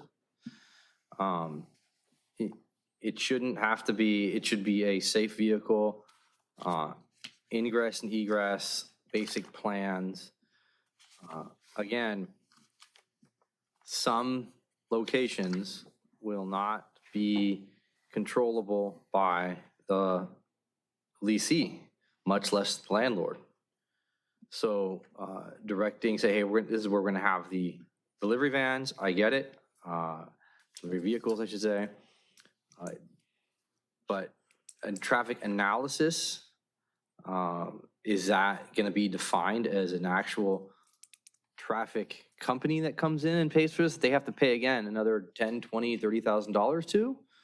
I want to be careful about not going down this path where we start requiring all these third-party analysis, and this has got to get done in 30 or 45 days. So these applications, the value of these applications are going to go quickly up. And we have to be mindful of the control we have on the surrounding neighborhood, and how much control the leasee has on the surrounding neighborhood. Councilmember Narenhood. I mean, Lowenstein. Didn't we have to do this for Chick-fil-A? That was different. If we can do it for Chick-fil-A, I think we can do it for cannabis. They rebuilt the whole place. Yeah, but still. I mean, this is, if this is required for a fast food place, I think we should require it for this. My opinion is if they picked a place with too small parking lot and bad ingress and egress, that should be scored. Are you Do it on saying other we should? businesses, we do. When they wanted to put the car wash on Torrance, they had to go through what's the queuing gonna be like? What's all that? And Right, so once again, what you're comparing about are high volume traffic delivery, or not delivery, is drive-through facilities, which are high volume, versus retail pickup. Like we have a place in the village, you have a storefront in the village. You don't have access to parking, you have parking in the back. Traffic analysis, I mean, who determines what traffic analysis is better than somebody else's traffic analysis? Two different companies, two different third-party companies. Nope, and then the staff assesses how well they did. Yes. I'm no crime expert, but I imagine that unloading cannabis or loading up cash is going to be a target for crime. And I think that we'd want to know how it is they plan to do it at every specific That's in location. the security, To right? see from a security standpoint, make sure that it's at least, sound how it's planned out. That's in the security plan. Okay, that's separate. Well, I would say if this needs to be looked at, and let's say the place is big enough to have control over it, and they don't do a good job of it, it gets pushed on to us in terms of mitigating safety and traffic impacts. Right. That's one of the problems with that. I think it should be provided as part of the application process personally. So I get what you're saying, but I'm not sure I completely agree with it, especially if it's a high volume, if it is high volume. Yeah, this isn't a sit down and eat place. This is a go in, buy your products and leave. Yeah. So although it's not a drive-through, it is a high turnover. And I guess we could assess whether it's a pedestrian area or it's drivable, right? If it's in the village, it's more pedestrian. If it's, Pedestrian oriented. yeah, but if it's PCH or aviation, it's probably gonna be a drive-in, not, Yeah, I guess if there is nothing that is to be looked at, they're still gonna pass one. okay, so straw man, unless you have changes you want to implement, Define traffic analysis for me. Who is that? What does that mean? I think it lays it out. Accommodate and address capacity, mitigate safety and traffic impacts, and/or delivery impacts on traffic and surrounding properties. And it goes in more detail as you get down to the higher scores. This isn't a As measure defined DD. by public works evaluators?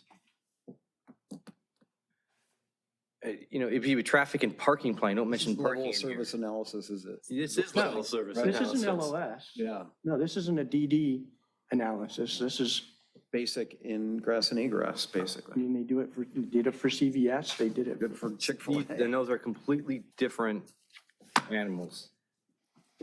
So are you against it or for it? Well, I'd rather just change this, again, you have not defined to me what traffic analysis is. Is this a third party coming in doing the traffic analysis or just providing a plan? For instance, a plan that events we have for our events. So this is where we're gonna reroute traffic. This is where traffic kind of goes in and goes out. People will park where they park. Is that what you're asking for? Or are you asking for a certified traffic management analysis plan from a third party?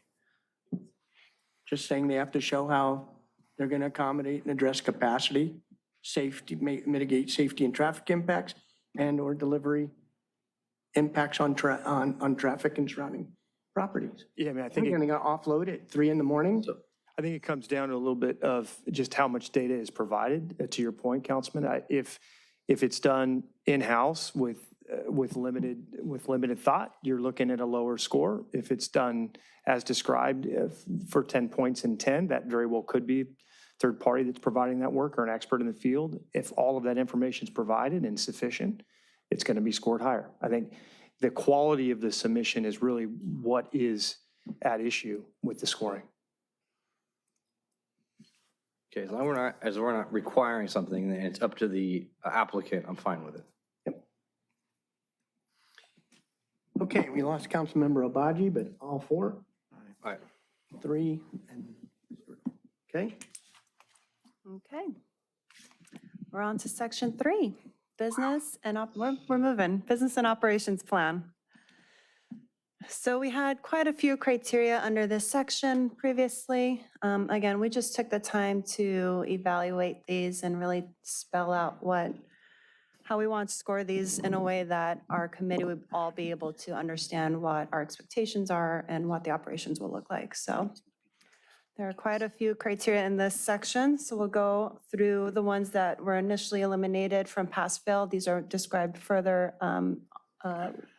down below. We'll go into that later on, but I just want to highlight that we crossed them out from the pass-fail criteria initially, or over the weekend.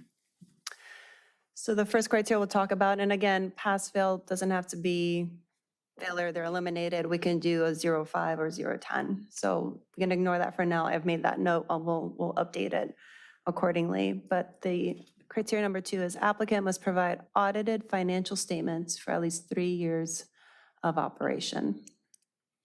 Either they submit it or they don't. I think it would be good to know, though, are you thinking 0 to 5 here? 0 for no and 5 for yes. I think 10 for pass and 0. No, 5. Audited financial, it costs a lot of money to do audited financial statements. So I would say 10, because that's somebody that does that goes through the effort of it. It's time and money, and they should be rewarded for at least 10 points. 5 points is too little for that. So, okay, so 3 years of operation. What operation? Entire business, singular business, best performing store, randomly picked store? We can define that as a cannabis operation. What do you want it to be?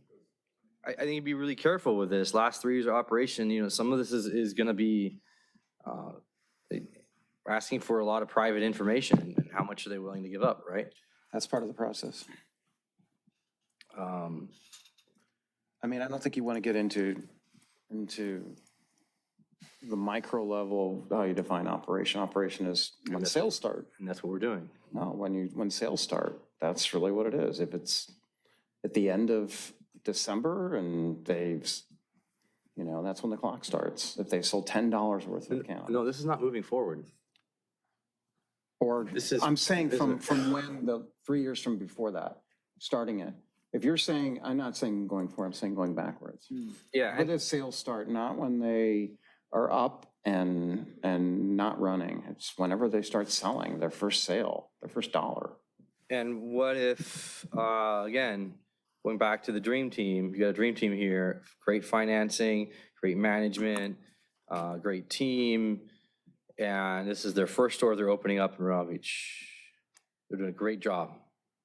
And they're gonna fail every single one of these because they can't provide any audited financials because this is their first store, Might be, I don't know. right? So how would you define a great team that can't prove they've operated a location successfully It's not before? quantitative, it's a qualitative So argument. you can very much qualitatively express that. You can say, I was a CEO of this company. I led that team to profitability. We've been around for X amount of years. I was a manager. I have a manager of this particular store. I grew sales from, whatever to whatever. We didn't have a single incidence location. I'm an investor. I work for Wall Street. I have access to billions of dollars cash. I'm a community development person. I have deep roots in your community specifically because I do community relations, government relations, and I know everyone. I've gotten people elected, whatever that term is. And then you go through and say, also, I'm going to hire, labor agreements with people. I have great labor agreements with people. Now you have all of this. That's a great team. You have money, you have organization, you have roots to a community, you have integration to a community. And that's really what we're looking at and driving for. But this group of people who can grow businesses and do business will be eliminated in this. I would just say that I personally will have hesitancy, even with a great management team, dream team, if they do not have experience in cannabis in California. What if it's Warren Buffett managing MedMen? What if, no, I didn't say they weren't managing cannabis. I think they are managing, they have worked in the companies that we're managing, right? I guess I'm confused what direction you're going with this. I like the idea of audited financial statements, but for 3 years, a particular store, company as a whole. Yeah, we can be Company more as a whole. specific. I think what we could really come down to is, do you have any debt? What's your debt like in your company, right? That's what Duns will tell you.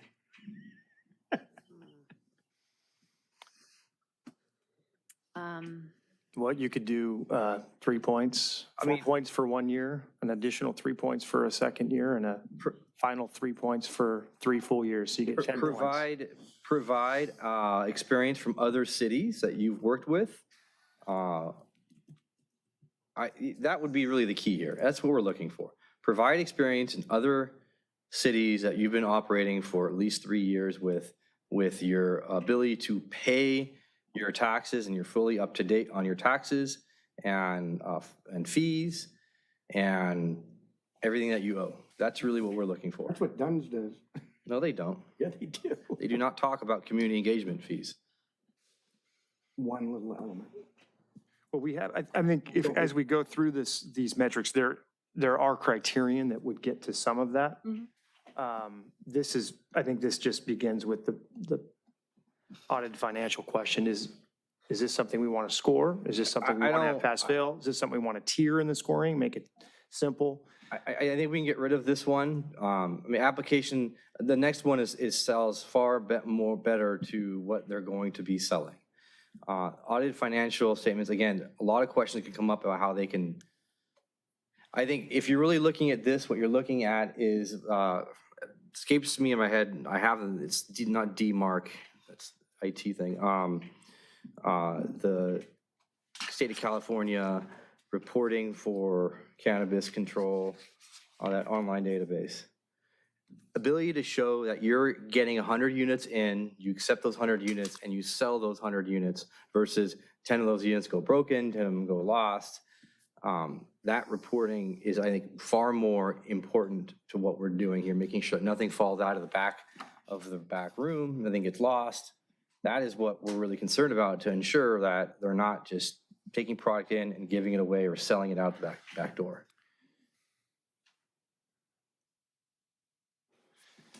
I think we speak to that a little bit under 10, so we may want to add more points to that as an option.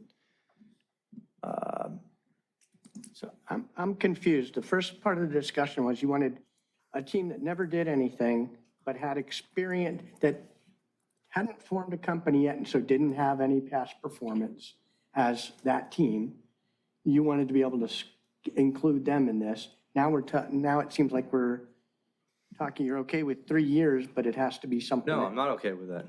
Okay, and then I'm confused by the conversation.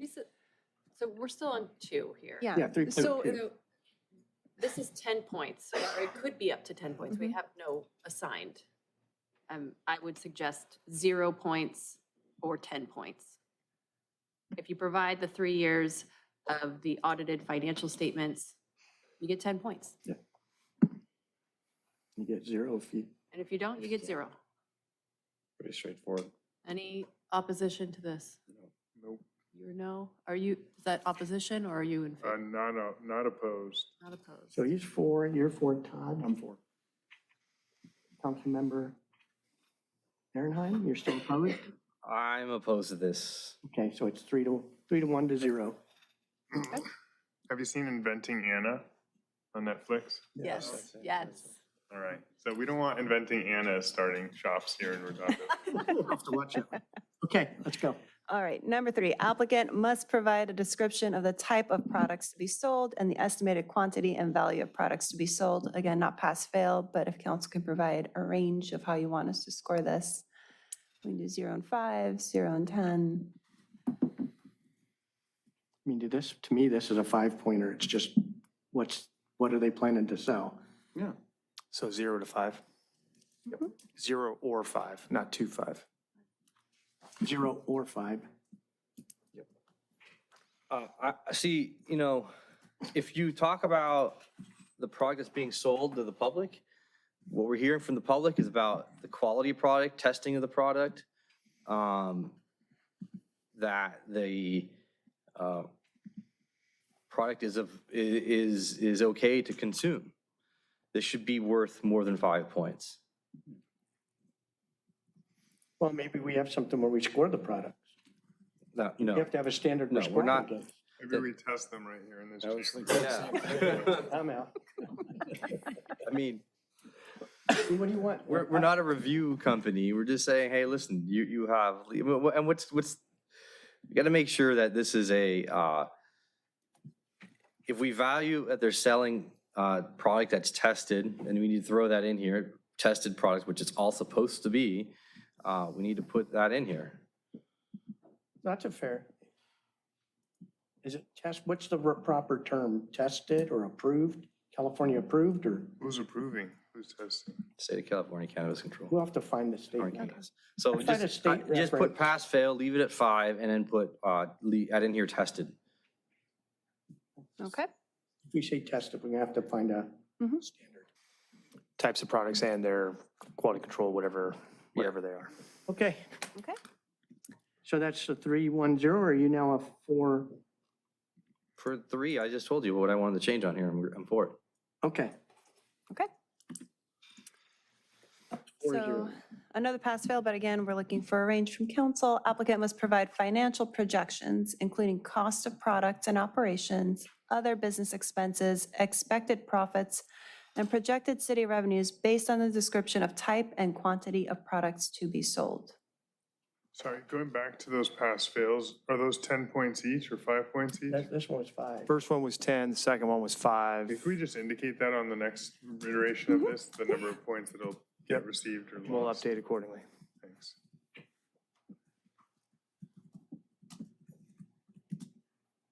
And how many points is this one? So that's what we're asking council for tonight. How many points do you want to allot to these? This one seems like a 5. This seems like the most important thing we're talking about This here. is like the business Yeah, plan. that's a big one. I would say 10. 20 points at minimum. I mean, you're talking about the financial projections, cost of products, operations, other business expenses, expected profits, what we've been talking about, projected revenue to the city based on the type and quantity of products sold. Now, This do you is the want to business grade plan, it? basically. If you make this really lucrative, like 20 points, which I don't disagree with you, but if you did, then don't you give people an inducement to fluff their numbers and make it look really great? Well, of course, they're all going to do that. Why would you make it pass fail? You do 0 to 10 or 0 to 20, right?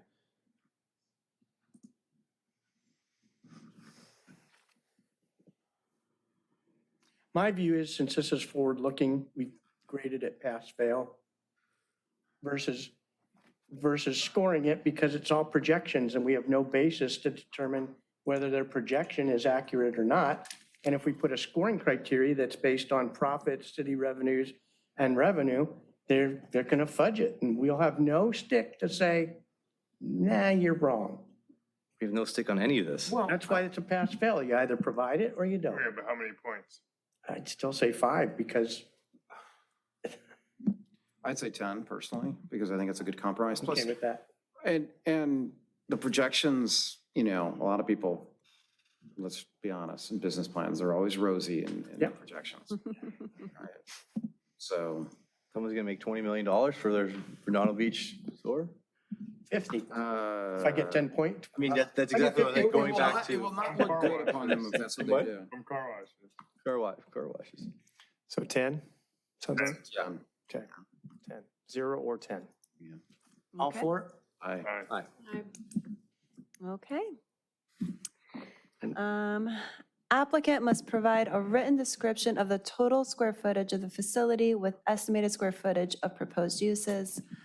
Again, just speaks to understanding what that layout looks like, how much space they allot to certain uses. In particular, some businesses have a lot of their product behind a secure wall, so most of their square footage is spent on that, whereas the front space where the retail operations actually take place with customers is much smaller. We really want to understand what that use is. Can you do me a favor and jump back one quick? I recorded 7 as the last one. It was, so we have 2 7s. Yes. Okay. I think this is fine. I think it's in line. Shouldn't be as much as the business plan. So it's 5 points right now. I think fine, 5 is good. Okay, any other comments on this? All for it? Aye. Okay, that's a 4-0-1. Next one, applicant must provide a budget for construction, operation, maintenance, compensation of employees, equipment costs, utility costs, and other operating costs. So just providing us as detailed of a budget as they can ahead of time. Again, points is at 5 right now, but we can change that. Looks fine to me. It should be 10 points. Why? This is going to be very detailed. We want it to be worth a lot. We want them to spend time on it. Providing a budget, operations, maintenance, we can look at that. Compensation of employees, that's important. Equipment costs, utility costs, it shows a detailed understanding of do they actually know what they're talking about? And not providing them more points on something like this incentivizes them just to kind of just swath over this. I agree with Nils. I'm good with Councilmember 10. Aaronheim on that, 10. And I would add that currently the scoring total in this section is at 95 points. So if we add You're another overrating it. another 5, we're at 100, That's fine. which would be good. I mean, it'd be nice. I think it'd be good to have a round number. All right, For 10. it's fine. Are you okay with that? Yeah, I can live with that. Okay, so all 4? All right. All right. Okay. Okay.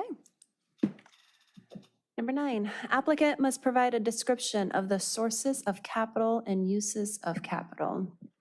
Again, set at 5, but let me know if you think it might be worth more. Gets to your earlier question, Councilmember Aaronheim.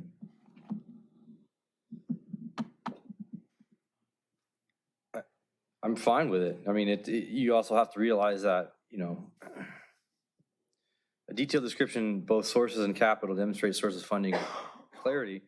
You got to put some teeth in it. Right? At the end of the day, it's only 5 points. So how much teeth can you actually put in there? What do you want to put more points? I'm telling you, you got to be very careful when you start talking about what you're saying earlier about amount of money they're raising or their plan on revenue. I would put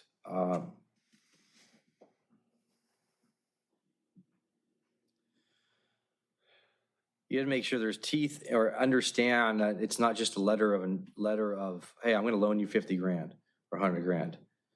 I'm fine with it the way it's written. It's a part of the whole of the business plan, so I'm fine with that. Well, we could have them produce evidence of the, Well, that's going to be part of a detailed description with clear sources articulating shows good understanding of my. yeah, but just telling it that and having a document that shows that there's commitment, that's two different. Sounds like you're looking for commitment versus just saying.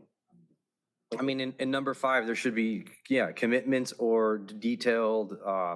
Evidence of commitment. Detailed evidence. We can work on the exact wording. Is that okay, Elizabeth? Can add that. Is everyone in agreement with that, or? Yeah. We're staying at 5 points for this? Yeah. Okay, so all 4? All right. Okay. Applicant must provide a description of inventory control procedures, including identification of point of sale systems and track and trace software, which I believe goes to Nils, Councilmember Nierenheim's earlier concern. Councilmember Barrett, looks like you want to say something? Well, thank you for asking, Mayor. So this seems like one of the most important aspects of this entire process, which is collecting the revenue that we expect to generate from this entire exercise that we've undertaken for these past many, many, many months. And so my question is, what more, if anything, can we include either in the scoring criteria or as part of our regulations to ensure that we have full visibility into every dollar of revenue generated by these operators, to ensure that we receive every dollar of tax that is owed to us? And with respect to including it as a scoring criteria, if the council feels that's important and if city staff feels that's important, maybe we could increase it from 5 points to a more serious number that would reflect that concern. So I turn it over to the city staff to address it. Yeah, maybe I'll jump in that first, and then Elizabeth, I know you've been looking at this as well.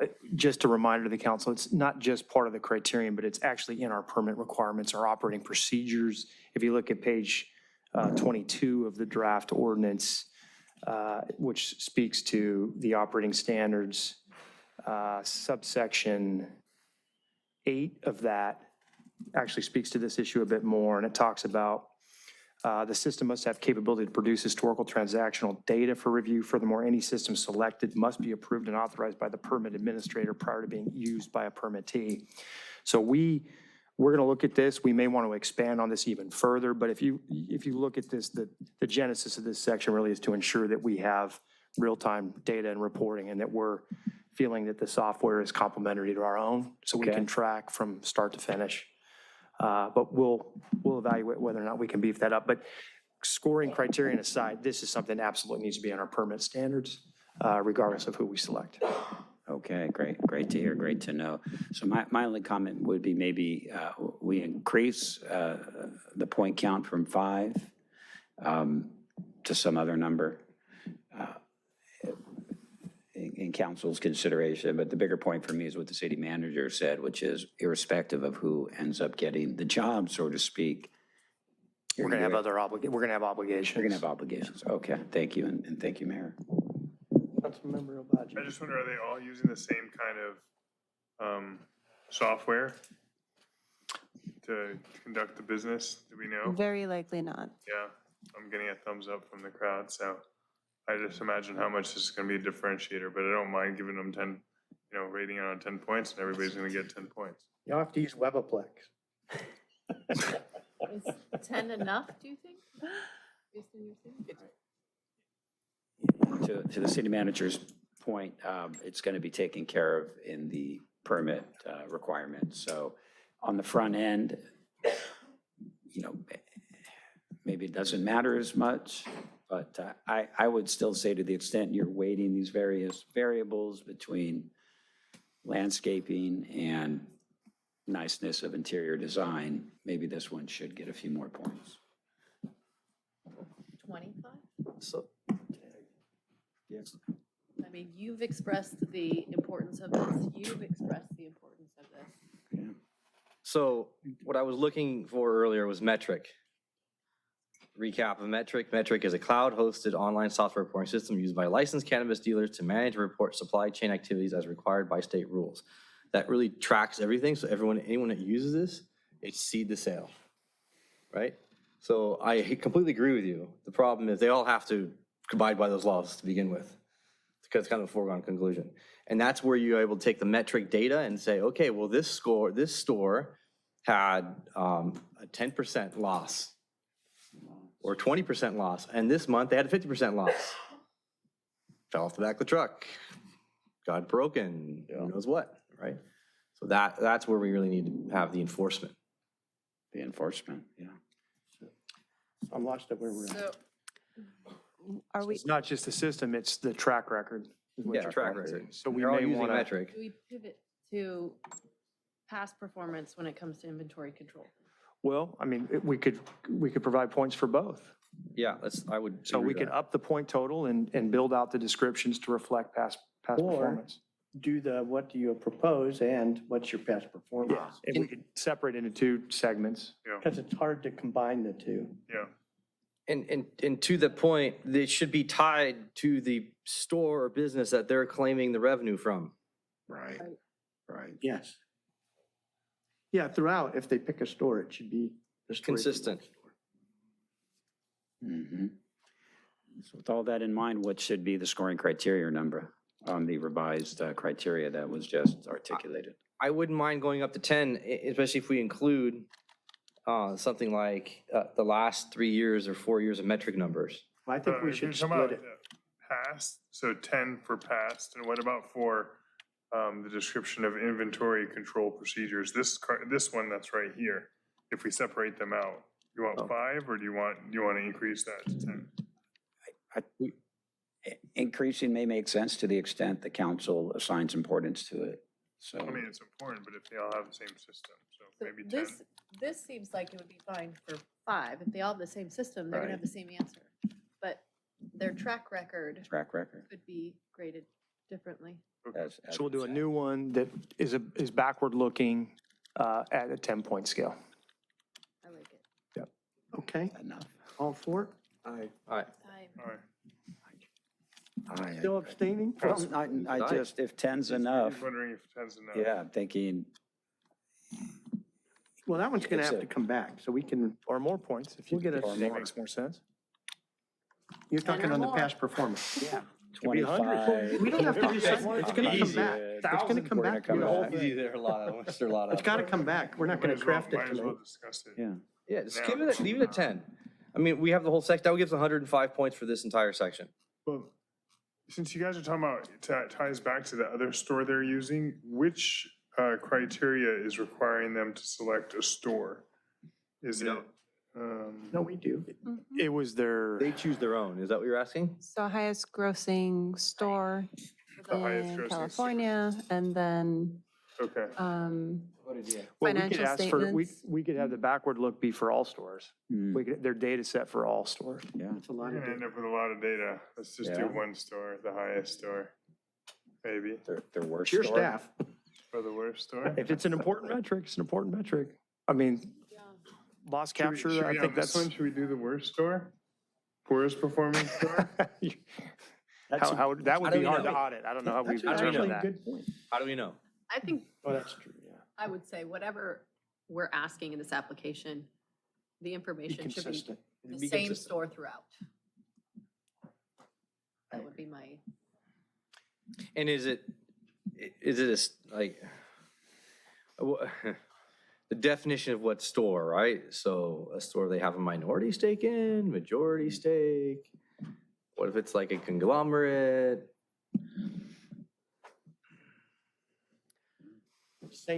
Same business that's bidding. What if there's the 25% stake in that business? So we do define ownership in other parts of the ordinance, Okay. so we can abide just by the ordinance parameters. So, And it's at a certain percentage? Mhm. I'll have to get that later then. So I'm good with 10 points on this. Sure. I'm open.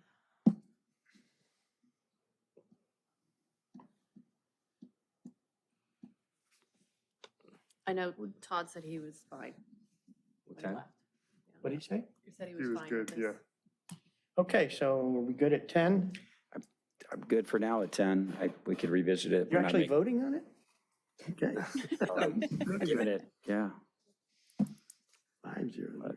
But Okay. as with everything, it's, First unanimous. we're going to hear from the public and super learn more. clear on the No unanimous vote. prejudice.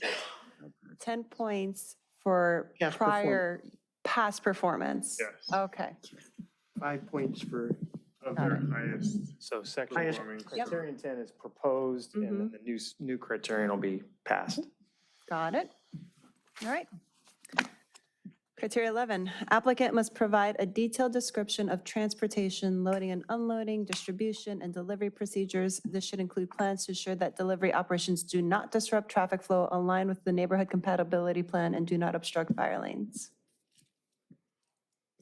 Isn't this duplicative of the other one? The traffic one that we added? That the mayor added by himself? I think the other one's providing the analysis and the comprehensiveness of the analysis. This should have an adequacy of procedures. It's So one's data, this one's plan. Mhm. So it's the same thing. Yeah, it's more the qualitative.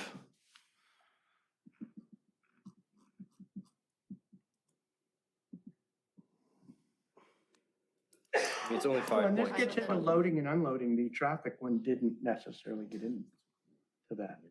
Well, that was But part I of the agree, deliveries. there is some overlap there. Yeah.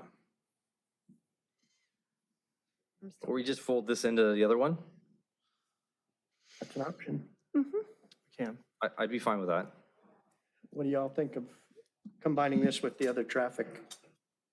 Expanding the traffic one to include this? Because this is traffic at the end of the day. Councilmember Karajerovich? I'm expanding the traffic study or evaluation from previously. Yeah, to include combining this. that with this one since it's Um, somewhat duplicative. Yeah, I'm fine with that. Councilmember Obaji? I'm good. Okay. Okay. Todd's not here, so all for combining this with the previous traffic one? Yeah. Yes. I think that seems to be. Okay, Okay. 4-0 since Todd's not here.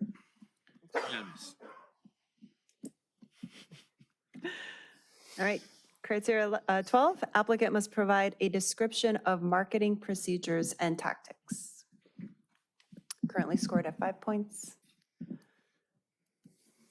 Yeah. Yeah, I'm fine with this. I'm fine with this. Is there somewhere that additionally we lay out that there can be no visible? Those are on the operating requirements, yeah. Well, it's also in the scoring criteria later. Okay, it is, sorry. Perfect. Okay, all four? Aye.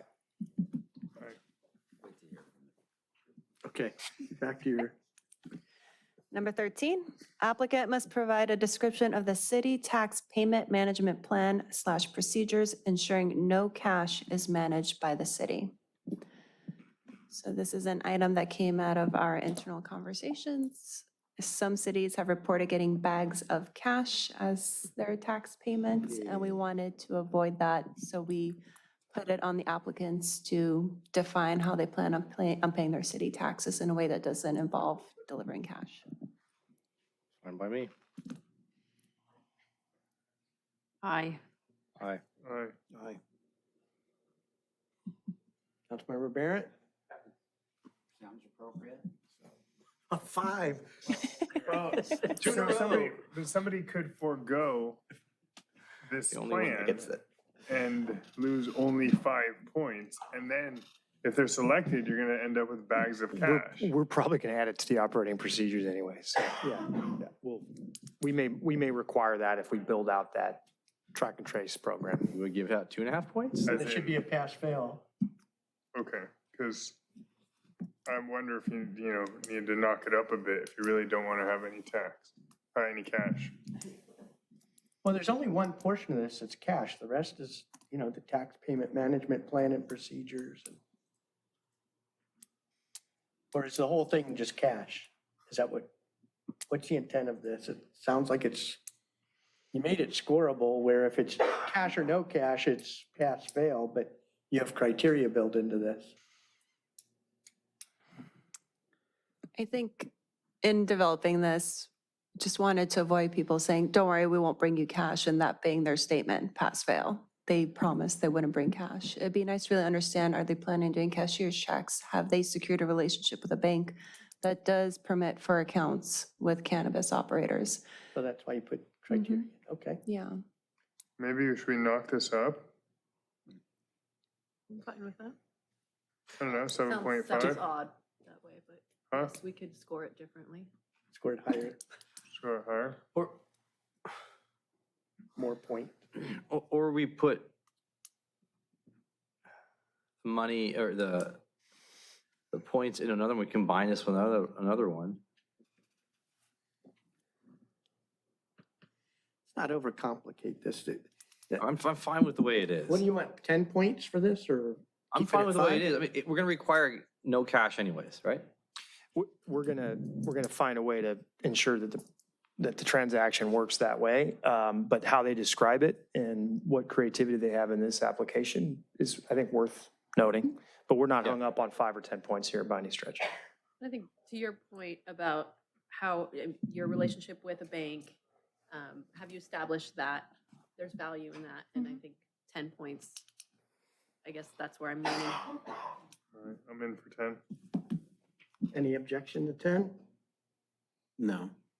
I'd really go 5, but yeah, sure. Okay, so we're going 10. Oh, that was a 5-0-0. Are you in on 10? Okay. Number 13, applicant must demonstrate a plan for maintaining ongoing compliance with all applicable cannabis laws, including licensing requirements and reporting obligations. So again, the criteria are mostly based on how well they're able to tell us about their past performance, how they stay on top of. We grade past performance in this in a previous one if they have had violations and they had to tell us their fixes. That's true, yeah. We should require that they to us, violations that they've had at that store, they're talking about. That's already a requirement. This might be duplicative. So. Well, I thought this was forward-looking and the other one. Yeah, that's what I was thinking. Oh, yeah, was sorry, I like, apologize, what you're right. procedures are you putting in place to make Yes. sure you do it? The other one was, Yeah, You're correct, I apologize. this is a plan versus past performance. Can we go back to 12? No. That was marketing procedures and tactics. My concern with this is that we say nothing here about, a plan to avoid marketing to minors and youth. That's your ability to say no to that. What's that? It's your ability to say no to that. My ability? Your ability to say no, to give them less points. Give them less points, but that's not part of the criteria here. no, I agree, we should add that in. We can include it. Like a number 5 is, Why would we tell them what we're looking for? Well, That's we what- need, Not that we they're need to watching put it now. so that it's a so you more can score it. objective manner of determining the points for them, so. Do we not have a community education criteria? Okay. Do you have that, Elizabeth? Mhm. Okay. Cool, thank you. Okay, back to 314. Mm-hmm. So, Anybody have inputs on this one? Okay, all for it? All right. All right. aye. Mr. Barrett? Oh, another 500. Okay, Okay. Right, applicant must provide a schedule for beginning operations, including a timeline for construction completion. Fine with that. I mean, I'm fine with it, but you can't enforce any of this. it's not Their meant to be plan. enforceable. It's just their plan. Mhm. It's not included in their business operations?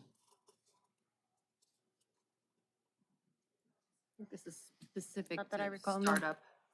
No, Well, we are in the business operations section right now. we asked for their construction details, but not a schedule, so I added schedule to this. We could easily add schedule to the other one, but I think that's a different element. Are they planning to sit on it for a long time before they start, or are they Yeah, gonna start right away, or, oh, sorry. So moving on to N2. Yeah, I'm fine. Okay, any other discussion on this one? All for it? All right. Okay. Applicant must provide a description of hours of operation and opening procedures. Fine.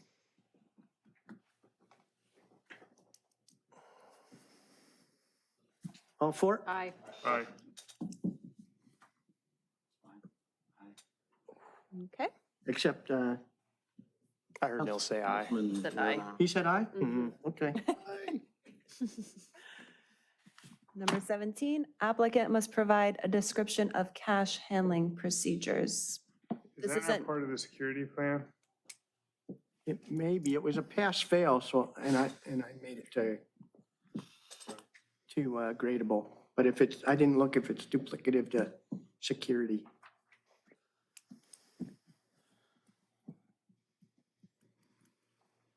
I mean, that is a security issue, right?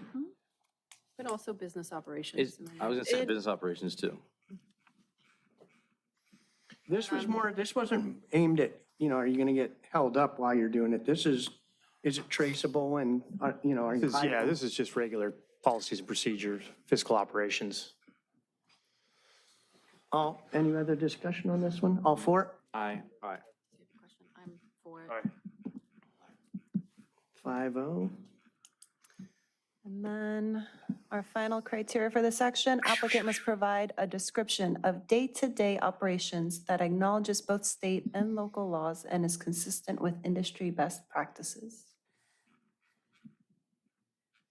I mean, but how do we score?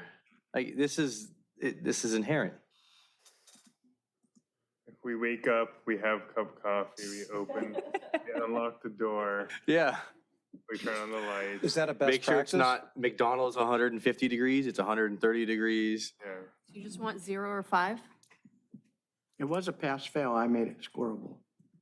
I mean, just, I guess, why do we need both state and local laws consistent with, why do we need the date? why do we even need this? Are they going to Well, operate? and also, how is somebody a good operator? How are you going to differentiate a good operator from a not so good operator? Is this more of a test in articulateness? It is. Thoughtfulness of response. Okay, that's fine. Is this Okay. Any other? thoughtfulness of All response? four? Aye. Good way to put it. Councilmember Narenheim? Yeah. Councilmember Kalijarovich? Are we saying 0 or 5, or are we doing a? No, we're doing 0, 1, 3, or 5? Okay. Councilmember Obaji? That's good. Oh, he's back to 401. Okay, we're at over an hour into this, over an hour and a half into this. How much more does the council want to complete tonight? One more section?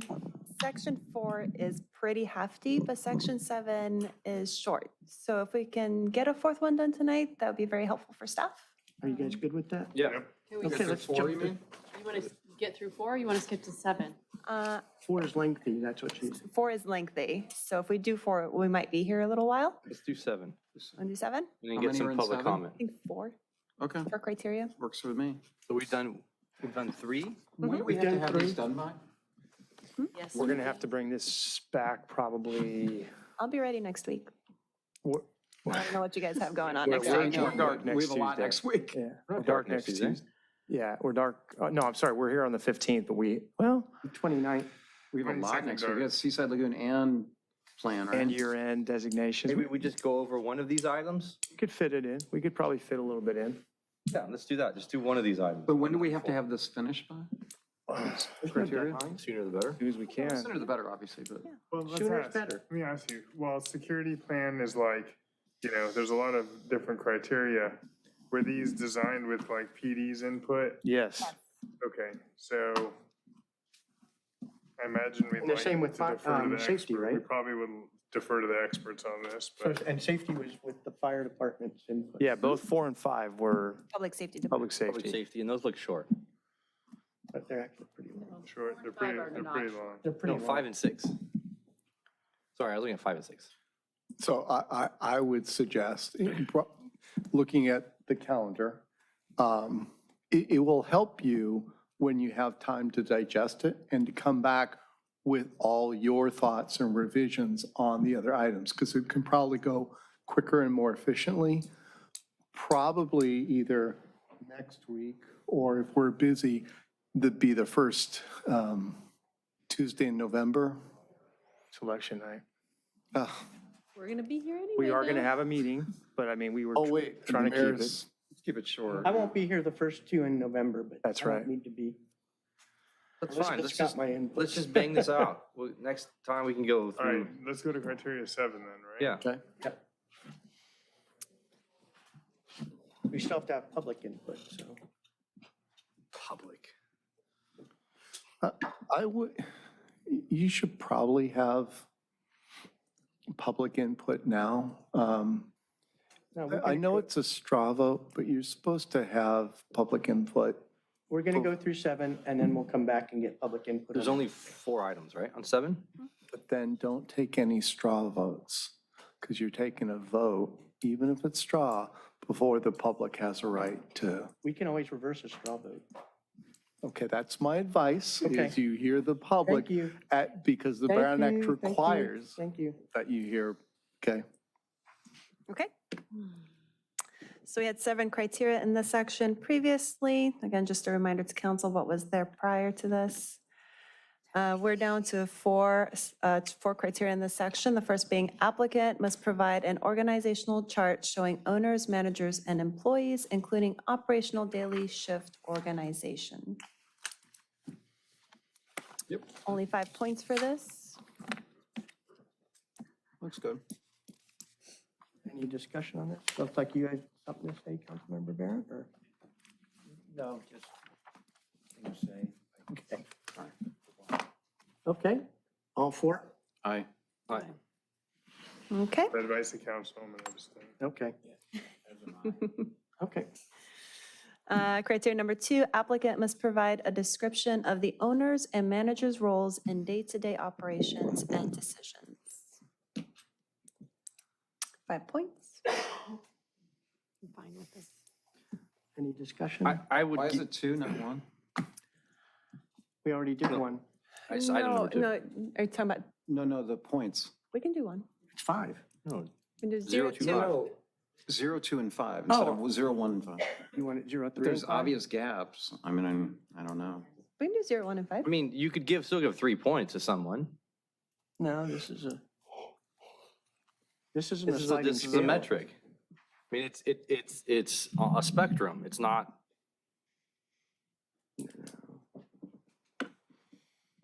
Yeah, this is a spectrum. Could be 2.5. Yeah. 2.5. Yeah, exactly. 2.5. Like, come on. Could be.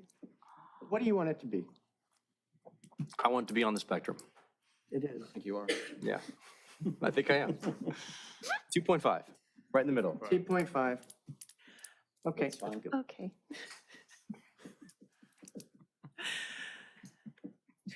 Really? We put, We're gonna do heads. That could be all the difference. Place you can earn, Just earn do a half 2. point. Let's do 2. Half a point could be a winner.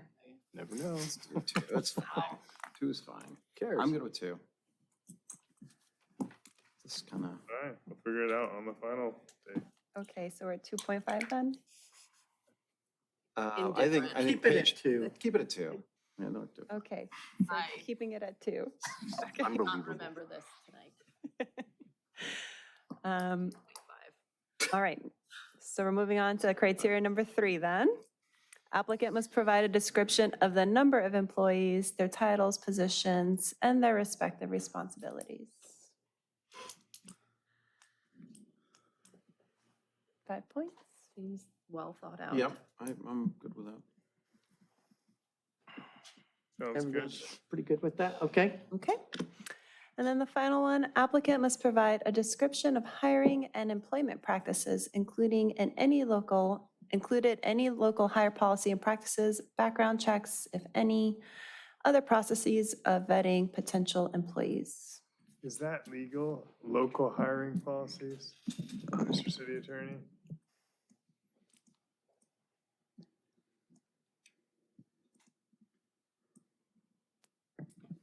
I haven't researched it myself. I will look at it. I note that it's in almost all the other cities' Okay. ordinances. So I would tend to think it would be, but I'll confirm that. That being said, I might rate that a little bit higher, depending on the result of that research. Sure, So you wanna I make it agree with 10? that, but also, what about pay? We're not exactly, Oh, Yeah. yeah. we haven't included anything on pay in any of these, right? Yeah, that's No. fair. I didn't even think of that. We So. want these to be good paying, Fair. well-paying jobs, right? If you want to beef up the points here, we can add that to this criterion. So the reason I believe it was part of the former or the original criteria, but at the last council meeting, there were comments made by council members that that wasn't really a priority and we didn't require it from other businesses, so why include it in this evaluation? But we could include that back in if council wants to do that. I'm not asking for it. I would prefer that we have, that they pay a living wage, right? Something somebody can actually live on, not be below the poverty level, or at the poverty level. So maybe if it's even We don't know what that a is. separate 5-point criteria. No, we just don't know what that is. I agree with providing good jobs. I like that idea. We just don't know what. Minimum wage, 0. $2 or $3 above minimum wage, 2.5 points. $5 above minimum wage, 5 points. That could be 50% of market. We don't even know what that is. We don't even make that. We make $5.43 an hour. Right, we want better for, We're gonna we keep want to better this, for the this pay people. schedule anyway. They could change it after they start operating. I mean, that's the other thing too, right? They could just change it. Yeah. Okay, fair enough. All right, but how about we bolster 4 up to 10? Would be my preference. Okay, so up to 10 I'd rather just points. keep it at 5. Yeah, I think, We're split on that. yeah, I'd say keep it at 5. We're Okay, split. So, well, okay. All Well, right. that wraps up section number 25% through, 7. right? Yeah, well, 50. Well, Didn't you say 85%? 3 in a row. you got 4 of 6 7, slides. 4 of 7. Oh, slides. Mm-hmm. Oh, okay. Sections. So we have 7 sections and we got 4 of them done tonight. Oh, So good, okay. thank you That's guys good. so much. But if there's any additional feedback, I'll take it now. If not, we'll just wait until the next meeting where there's time in the agenda and we'll go over 4, 5, and 6. Okay, do you have cards? Yeah, good job putting all this together, Elizabeth, and guiding the council through the process. Thank you. That's good. Okay, we're gonna go by cards first, and then we'll go by anybody else who wants to. So Joan Irvine, and then Susan Rubin.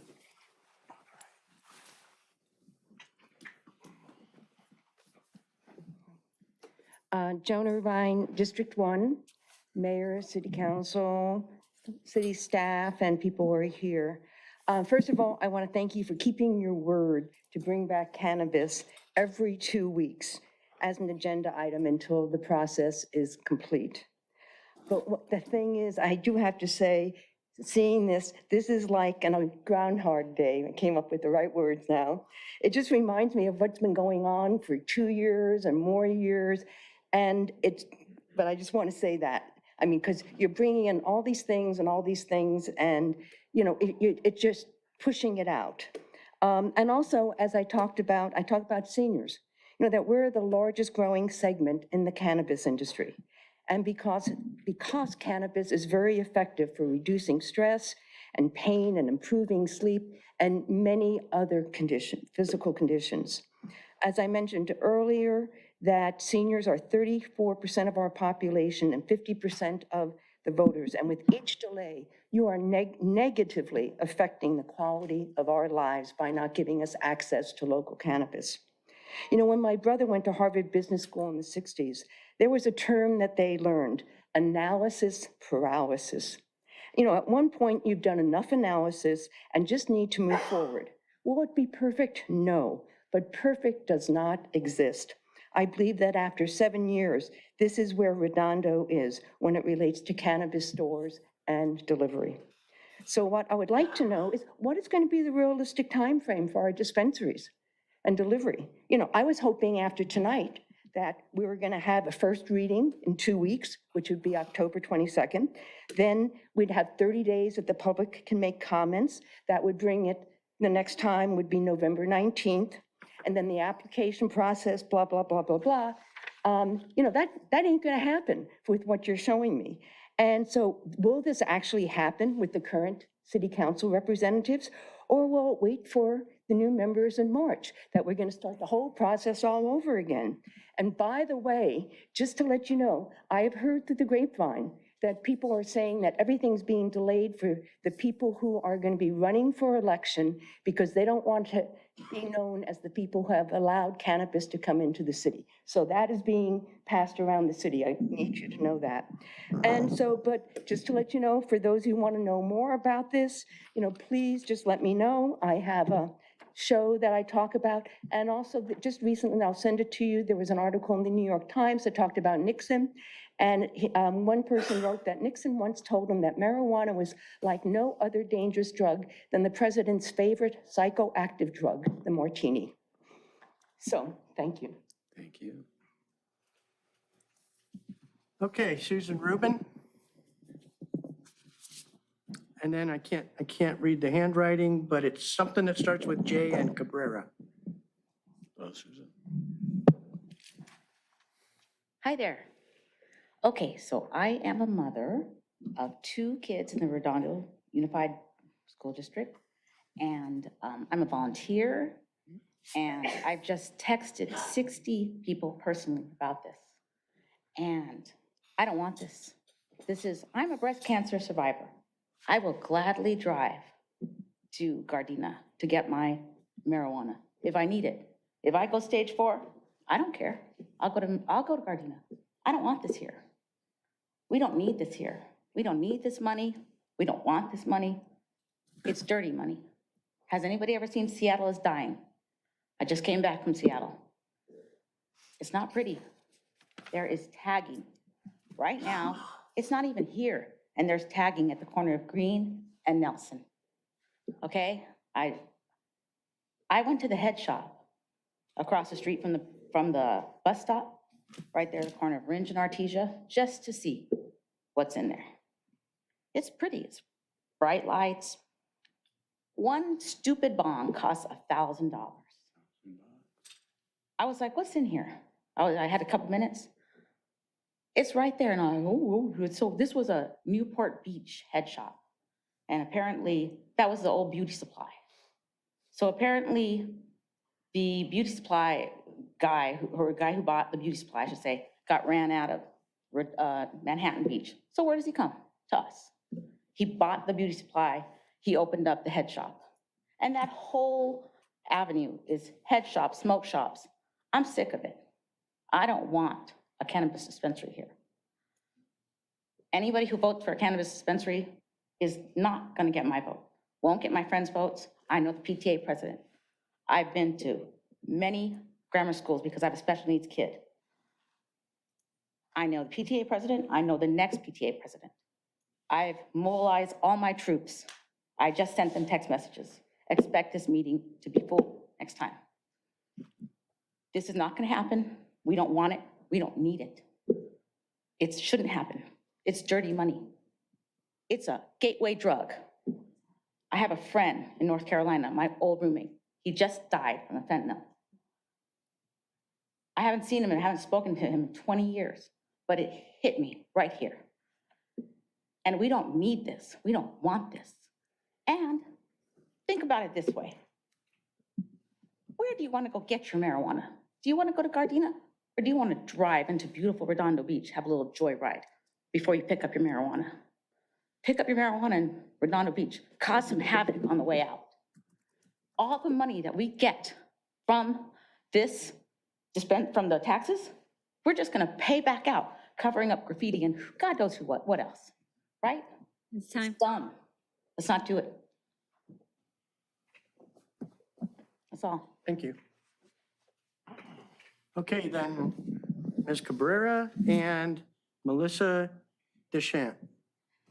Good evening, Mayor Jim Light, City Council members. My name is Jimena Cabrera. I am a resident of Redondo Beach for the last 16 years. District 3.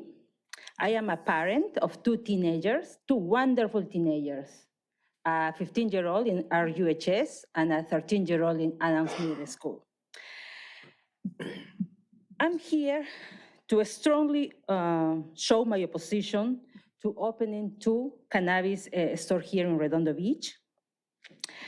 I believe that this is going to normalize drug use in our community, and I think it's going to is dangerous to our youth.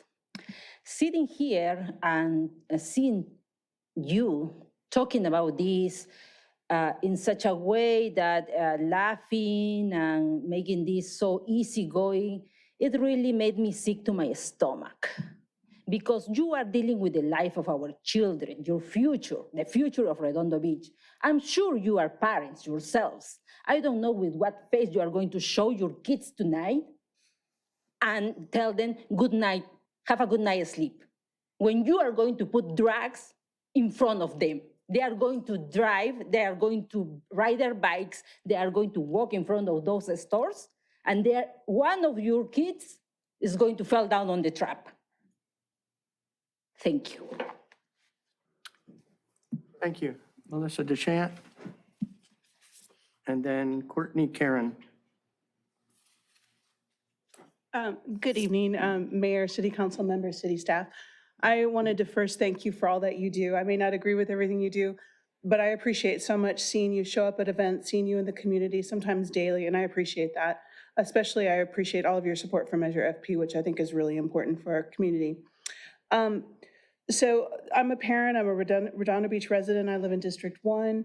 I'm a scientist, I'm a bench-trained immunologist, and I'm the parent of a daughter at the Redondo Union High School. I greatly appreciate our high school. We are a destination school district, recently rated one of the best school districts in Los Angeles. I mean, this industry has been in steady decline through no fault of the industry, and I get it. It's a punitive tax system, and I understand everyone who wants to be in this industry. I appreciate dispensary operators, potential operators, but it's in a decline, and that is not going to change. I have worked in public health for years. I've worked in the private sector. I am so deeply concerned about the lack of safety guardrails that exist now, that don't exist now. I'm so concerned about every product that comes into this community and every other community.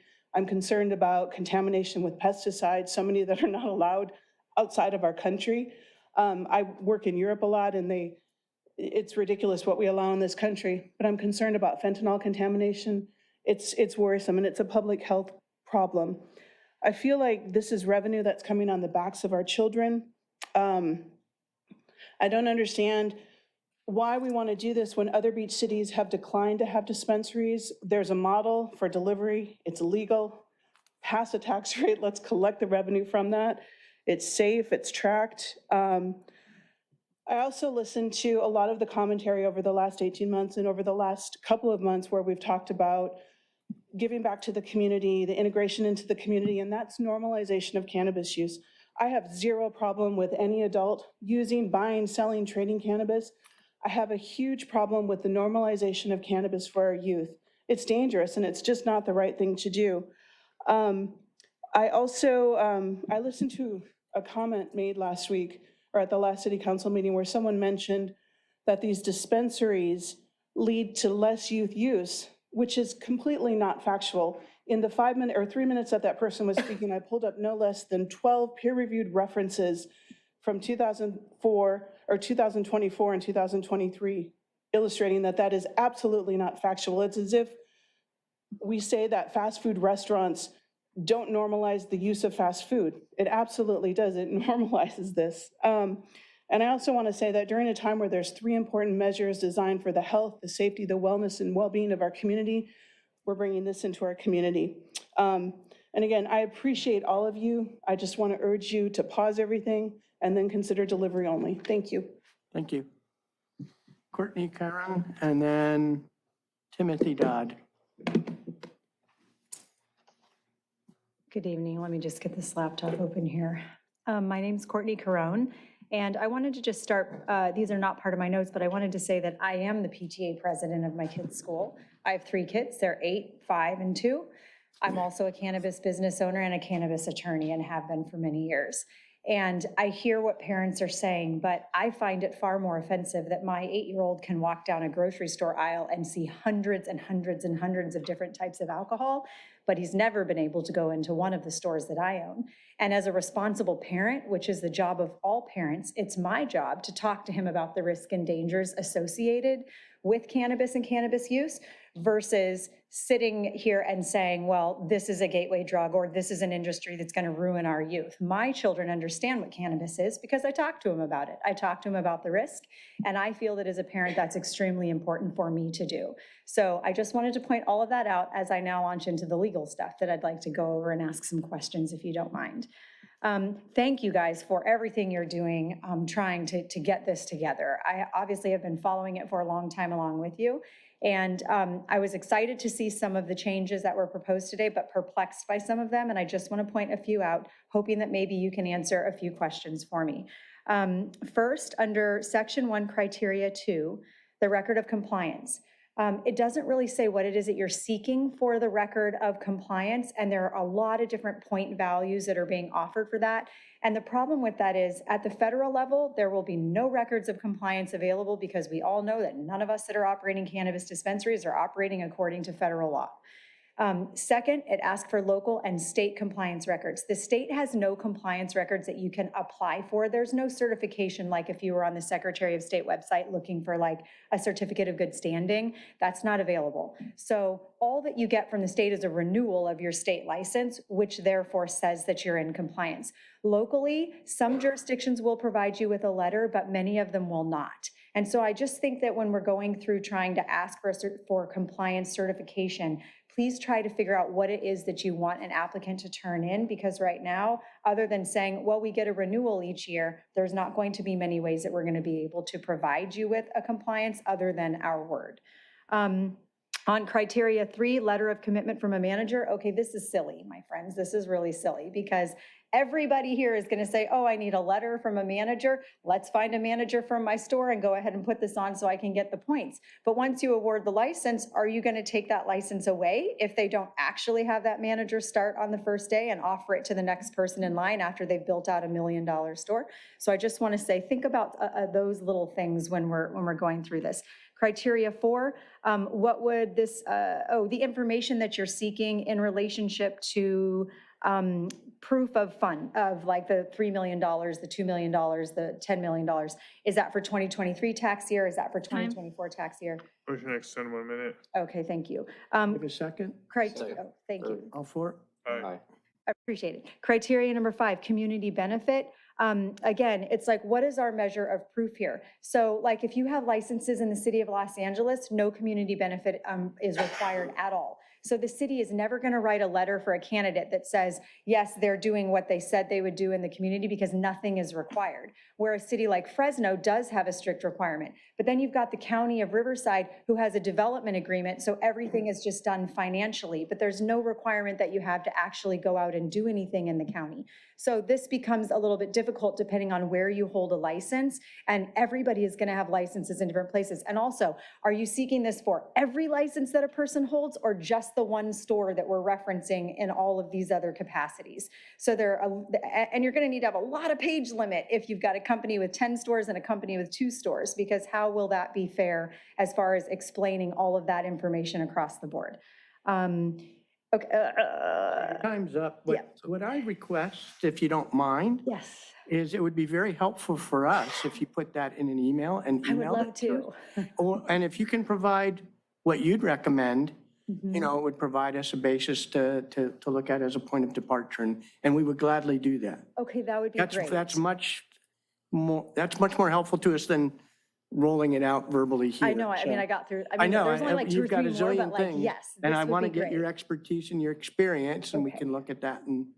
Okay, how we- absolutely. And that's to any of the operators, you know. It's better for you to email us the details than to try to get out in your 3 minutes. And we don't have time to extend everybody to go through everything we talked about tonight. And I'm not sure we'd capture it accurately just listening. So would appreciate emails or some kind of correspondence that details your positions on these different things. Okay, great. Okay, thanks. May I ask you a question real quick? Yes. Regarding the audited financials? Yes, oh, yeah, okay. Can you clarify what you think on that? Because I've met with a lot of operators, and seeing these audited financials makes me a little odd. Exactly what you just said, right? What store? Yes, so to prepare, so the city of Fresno requires audited financials each year for your renewal of your license, and it cost us about $60,000 to provide a true audited financial for that prior year.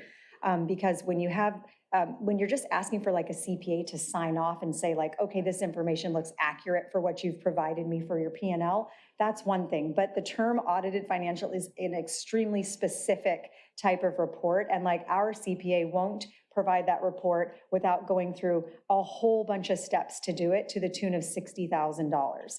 So, I mean, I obviously think that that's going to be very problematic, especially for smaller operators to come up with, and perhaps fine tuning that language, which I can put in an email that's more just asking for somebody independent, your CPA or somebody to review, comparing to your P&L, that's probably sufficient. But like an actual audited financial of any business is pretty expensive. So I just don't know how that would be affordable for many companies in a process like this. We're not going to get into a debate Yeah. here, but small companies doing business with the federal government have to do that. I was in one. I hear you. So, I hear you. Look, we're not going to drag this out. We're going to. No, I'll ask questions though. Thank you. That's all I got. Thank you. All right, thank you so much. Okay, Timothy Dodd, and then Thank you. Jonathan Savetko. Thank you. I'm Tim Dodd from Sweet Flower. I am also a father. I'm an attorney. I have 4 young kids, age 9 through 20. There's a lot of work here. I do appreciate what the staff has done. I am very concerned over with the cost, complexity, and time to market, as well as whether we're achieving the goals that we're setting out to do. In a setting where the difference between winning and losing is likely to be 10 points or less, all of these considerations matter. Tonight it feels like we're making some arbitrary decisions. There's a lot of precedent from other cities that we can look towards. I'm going to pick on a few things that I think we need to address, and then I will take you up on your offer to write to you, which I appreciate greatly. Revenue tests. They've not been done before in any jurisdiction I'm aware of in California, and I don't think they achieve what you think it may. You already have in number 1.2, a baseline revenue test, 3 million, which may be sufficient to prove some comfort perhaps that an operator can run a store. But in reality, I would suggest that the other elements of revenue tests here are arbitrary and specious. Number 4, this is the 22 million kind of cap. Many companies have found that a single high-performing store is not sustainable and not a good forward-looking indication of success. And frankly, often just location and luck more than skill proves that out. Those stores often decline quickly once competitors come in, and focusing on a single high-performing store is, to my mind, specious. Further, not all operators that have high-revenue stores actually own all that revenue from that store. Many of them have business partners and local partners that take a large part of that revenue. It does not actually flow back to the business. Put another way, is the council more interested in an operator who has failing stores and one store that perhaps performs well for 1 year, regardless of ownership, or an operator owner that maintains several stores at $5 to $10 million per store per year sustainably over the last 6-7 years since 2018 and without incident? This test to me seems broken and susceptible to mischief and cherry picking. Any business can go into debt to buy non-sustainable revenue, and many businesses in California have. Many of those businesses have failed. The second revenue profit test, number 6, is equally arbitrary to my mind. Focusing on single store profitability does not indicate a meaningful chance of success. Again, the very large groups that are failing or have failed in California have failed not because of lack of profits, but because of high yield debt loads. And all those groups would have passed both these tests proposed tonight. If you're looking at the financial caliber of operators in the city, you should look at the balance sheet of the operators, what share of business and income they actually own, and their debt loads, and at how they perform at their financial obligations to others. A far more meaningful test of how well a business operates is the number of years in operation, number of stores, incidents of complaints, non-compliance, community interaction, engagement, payment of obligations to government and the community. And a more meaningful and far simpler test of whether an operator can actually do what they say they will do in Redondo Beach is to look at the demonstrated availability of liquid funds to support capital expense, TI, initial inventory, initial staffing, during build-up, and OpEx, rent, marketing, staff costs for anywhere between 12 to 24 months of operation. I would propose a much greater focus on the business plan for Redondo Beach, security plan, inventory control plan, cash management plan, youth access prevention plan. Your time is up, sir. I would really, I would appreciate again, and you offered to, if you can, you understand what we're shooting for now based on what everything you've heard. If you can send us an email or some kind of correspondence on how you would achieve what we're attempting to do with our scoring. Will do, thank you. I have a quick question, 2 quick questions for you. Sales and tracking, and you were talking about the business plan, and I'm not sure if you know about Dun Bradstreet, right? What we were talking about up here. You said you're a lawyer, but sales and tracking, real quick. What do I call it again? Or the metric system? Yeah, metric system. Reporting, sales and tracking. There's a lot of compliance that I think all operators who are at a quality level that many operators here tonight are at can talk to. But it's not a 5-point score. I think that's a really integral part of, like, for my business, we do significant staff training. We have a huge amount of SOPs, standard operating procedures, that we talk all of our staff through. We have our own proprietary technology for, on top of metric, how we track and secure the vault. Many operators will do the same kind of thing individually. They may do things differently. But I think it's a kind of to pass that through and just to say it's 5 points or 10 points. Yeah, to me, that's actually one of the cruxes here. We don't want cannabis to leave our store in an unsecured way. We operate delivery. Okay, and then real quick, financials, adjusted financials and credit ratings, and I mean. Well, I called Dun & Bradstreet because I saw it, and I've been in operation now with multiple stores in Los Angeles for multiple years. They had no recollection and no score associated with my business. I went back to the initial DBA. They found one record, which was not meaningful. And they said to get that back up, it's $11,000 per store. I operate 8 stores. So I'm kind of curious why that's meaningful. I understand why you might ask for it, but I think there's another way to get there. If you're looking for credit ratings, there are other proprietary cannabis. We're looking for independent assessment. There is Navis does one in the credit industry, in the cannabis industry specifically. They're a very large distributor. They've just put in a cannabis credit score. Dun & Bradstreet also said to me that because we're cannabis, federally illegal, they will mark us down, and so our base is going to be much lower than if we were a plumber or an electrician. Okay. Yeah, email that to us. Thank you. Thank you. Let's see, we're going to pause for 1 second, and then Jonathan. He brings up a really good point, which is, let's say it's October right now, and somebody knows we're going to base them on their, a cannabis operator knows that we're going to base them on their highest performing store, and they decide to shift all the costs to their other stores, so this one looks particularly profitable for us. Can we get to, Ms. House, can we get to a criteria that ranks the company, the parent company as a whole that owns all these stores, understand their profitability, their debt load as he suggested? Is that a criteria that we can develop?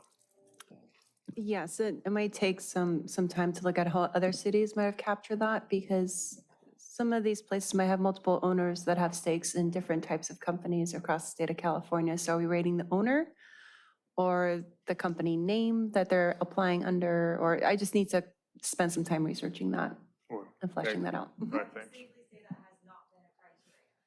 You can't just shout out, sorry. It's a public meeting. Okay, Jonathan Svetko and then Paul Fury.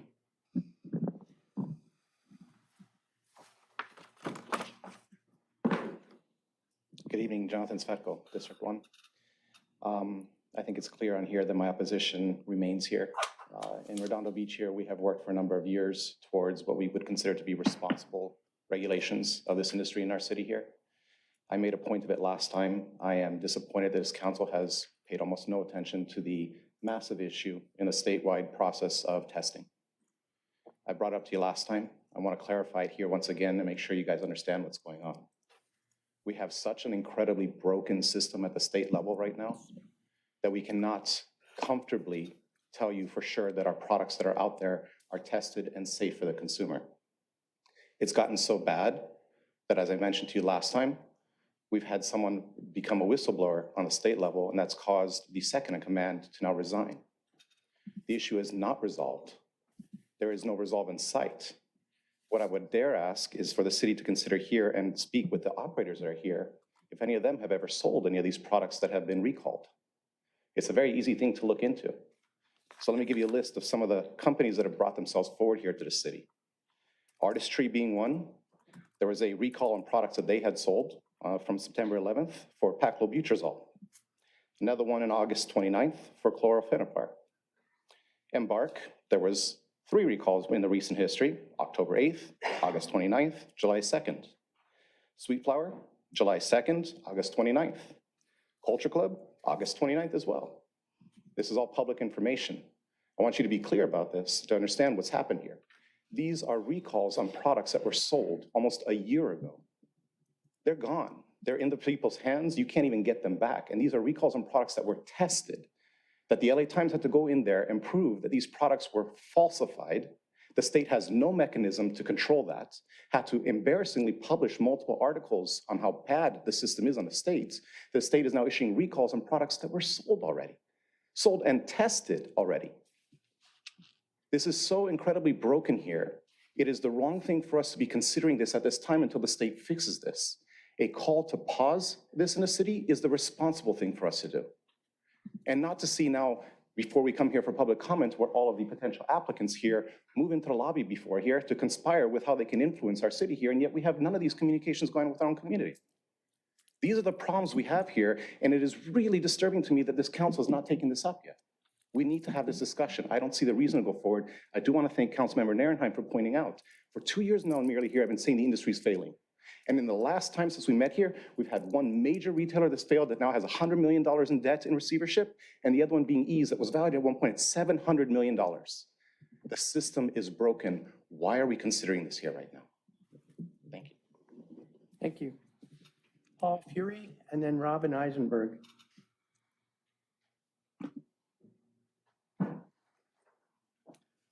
Hello, thank you for the opportunity to speak today.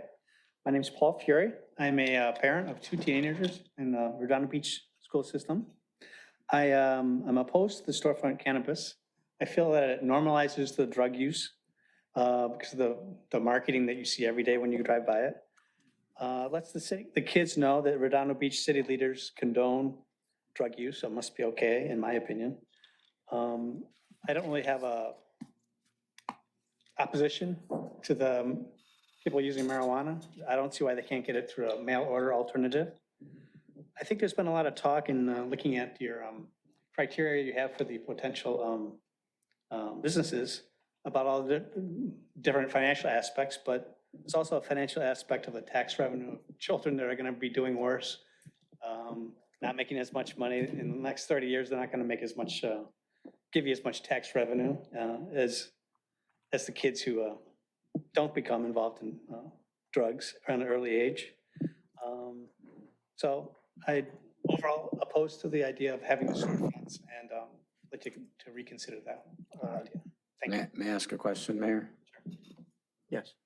What is your, sir, thank you for coming and speak tonight and the other guest we've had. What is your response to the fact that Redondo Beach residents approved by 70-something% having 2 storefront cannabis facilities here in the city, if you have a response? That's Prop 64.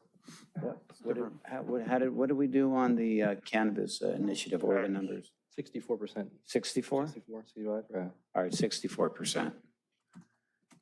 Well, people can have their opinion, they can vote on issues, and they can, but it doesn't mean it necessarily is a good idea, and you have responsibility as well, not just that it can be approved, but is it a good idea for the city? There are other cities that are very successful that don't have it. I don't think it's something that we want to have as a, just because we can make money on it. We can make money on other things too that are, not necessarily, we don't want a casino downtown or at the pier. So I think it's something that has to be considered thoughtfully.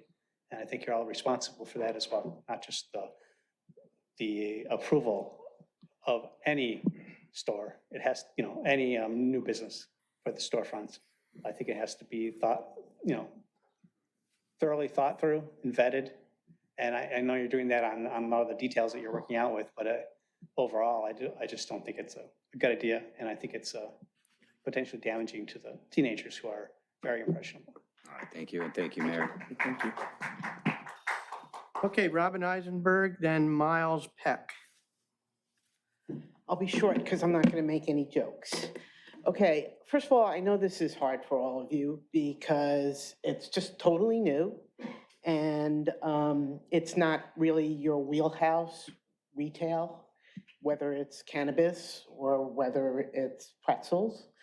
I would say that this is kind of like what a major landlord and a really amazing landlord has to deal with, like Fashion Island or The Grove, and I've dealt with Donald Brenn's team at Fashion Island, and I've dealt with Rick Caruso's team, but I call him Mr. Caruso when I talk to him. So this is what landlords have to deal with. And by the way, to get into The Grove or to Fashion Island, you have to have really high standards, and it's not an easy process. The thing is I could probably get a cannabis store into Fashion Island or The Grove easier than getting one into Redondo Beach right now. And it's not that the criteria is bad. Some of it I really like, especially the construction and the security. Some of the application questions, again, I think what happened, and that gentleman was wrong, nobody was conspiring out there. Everybody was, wow, we really need to make a lot of comments as to this application and what there is. So I think it's a great idea. Everybody can send emails or give them 2 weeks to come back and go through, because there was a lot of new stuff that the attorney's office came up with. So let all the applicants come back and give you their ideas. That may help you. So, because as far as the point system goes, and I know you guys are like, oh, 5 points here, 10 points there. Every point matters. It's not a question of 20 points. This could be closer than the Harris-Trump race. It really could. You said no jokes. I did, and I don't consider them jokes, and he's not counting them today. So anyway, I think it's a great idea, but I think the applicants would love, and there seemed like we were all, we weren't conspiring, but we were all friends, of course, all of a sudden, because it's like, wow, we really need to comment on these things. because it's important for you to get it right. So again, I always say, don't rush it. Let's get it right. Let's get everybody, all the applicants to make comments to all the things you've been talking about, and you'll have a better understanding. Okay, thanks. Thank you. How many jokes? Oh, he's not there. Okay, Miles Peck and then David Rosenfeld.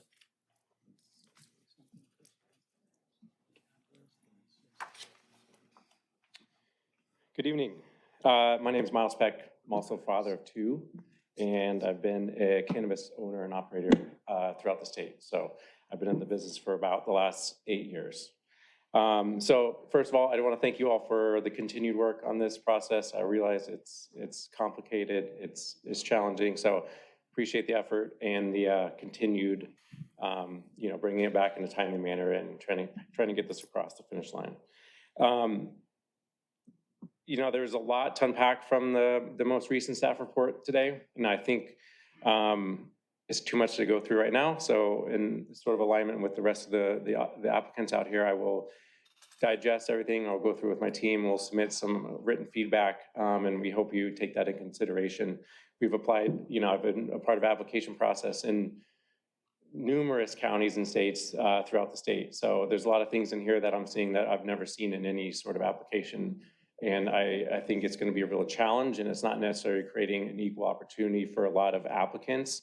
And I think that's ultimately the goal. So I will get back to you with some very detailed points. One thing I do want to touch on is the merit-based process. Every point's going to matter. This is going to be extremely competitive.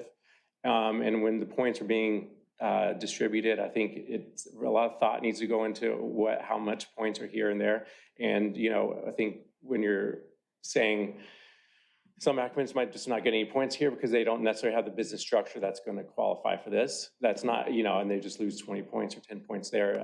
Again, they might have another way to demonstrate past experience, past operation. So I think just being a little bit more open on some of these issues and creating a more equal playing field is going to be important. So, we support the merit-based approach, and I do also want to suggest an interview process at the end. I think that's an important part for the city to really understand what the team is and sort of bring another element into this process instead of just grading a written application. So that's all I have. Thank you. I have a quick question for you, Mr. Peck.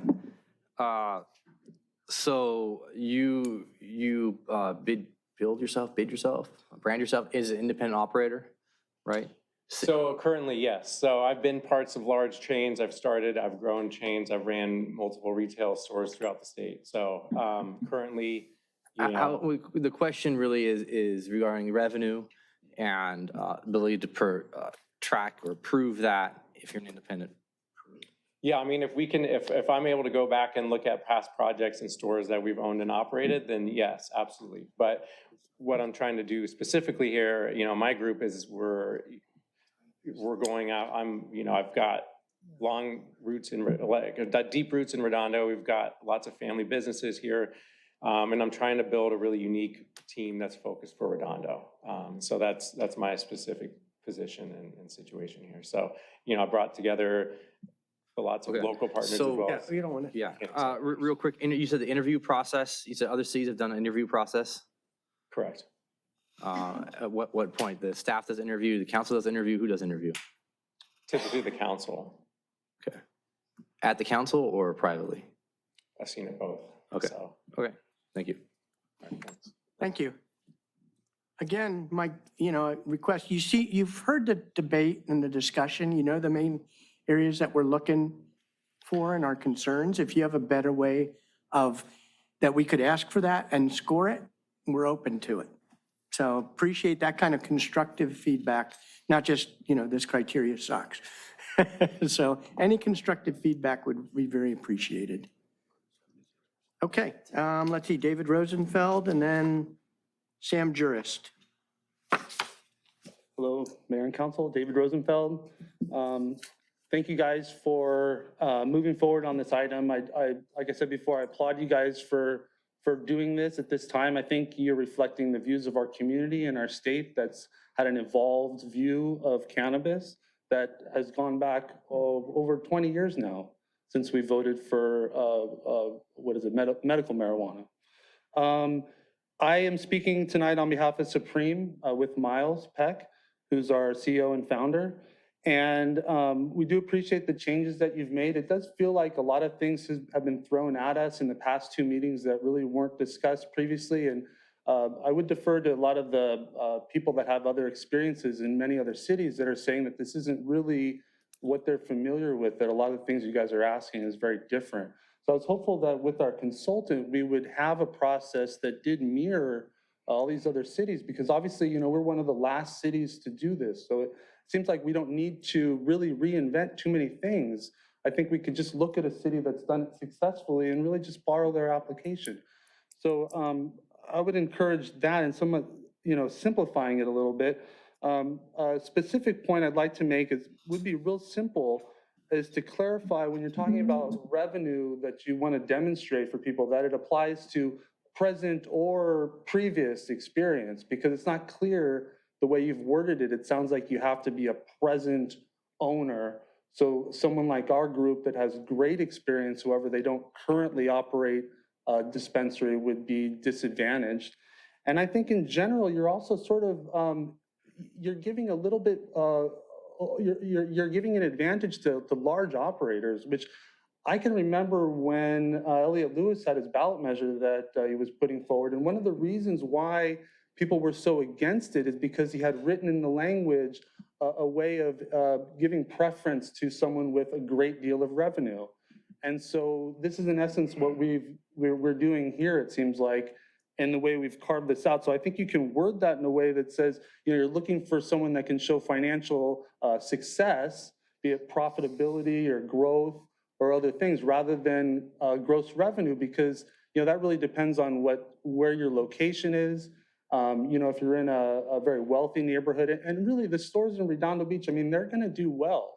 So I don't think it's really a question of whether any of these stores are going to succeed or generate revenue. It's how well they're going to manage that revenue and be able to turn a profit and stay in business. Because we really want a responsible operator that's going to be safe and successful. And I think that that's the goal of all of us here. And I think that's, the other thing, I don't know if it was still in there, but the youth center, you've got 75 points for being away from a youth center. I don't even know if we have a youth center that qualifies, because when I read the definition, there's all these exclusions. But anyway. Teen center. Those are my comments. Thanks, guys. Thank you. Teen center. I would caution, just saying ours is different and they don't do that in other cities isn't as helpful as we understand what you're trying to get to, and here's a better way to do it. So, Mr. Jurist, and then my last card is, Devin Wardlow, I think it is. Hello, nice to meet you guys. My name's Sam Jurist. I live in San Pedro. I operate 2 cannabis businesses, one in California and one in New Jersey. I've had the pleasure of being in the industry for 10 years. It's definitely a difficult, challenging industry, I would say. The ones that are kind of still here are the ones that really care about it. So, just a little tidbit, I think, with some of the different application requirements, like length in the industry would be maybe a good qualifier, like length operating a business in the industry.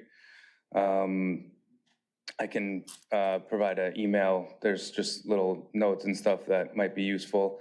Our background is like on the manufacturing side in California, and then in New Jersey, we operate a retail store. All combined, we have 25 million in revenue, so we definitely have a lot of experience. We have 80 employees overall.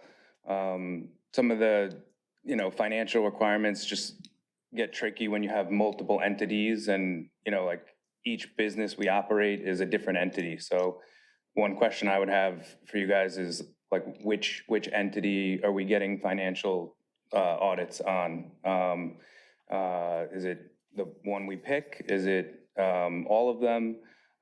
There's also different, we have different investors in the companies, so, and they might not all want to participate in a new project, which happens all the time. So the question would be, if we were opening up a new entity here because our partners and other entities don't want to participate in a new entity, how does that impact our experience? Because if it's a new entity, we have a lot of previous experience, but if we were going to do something in a new city, it would likely be a new entity. So how does that impact, doing a financial audit? If it would definitely make sense to start a new company to do something in a new city.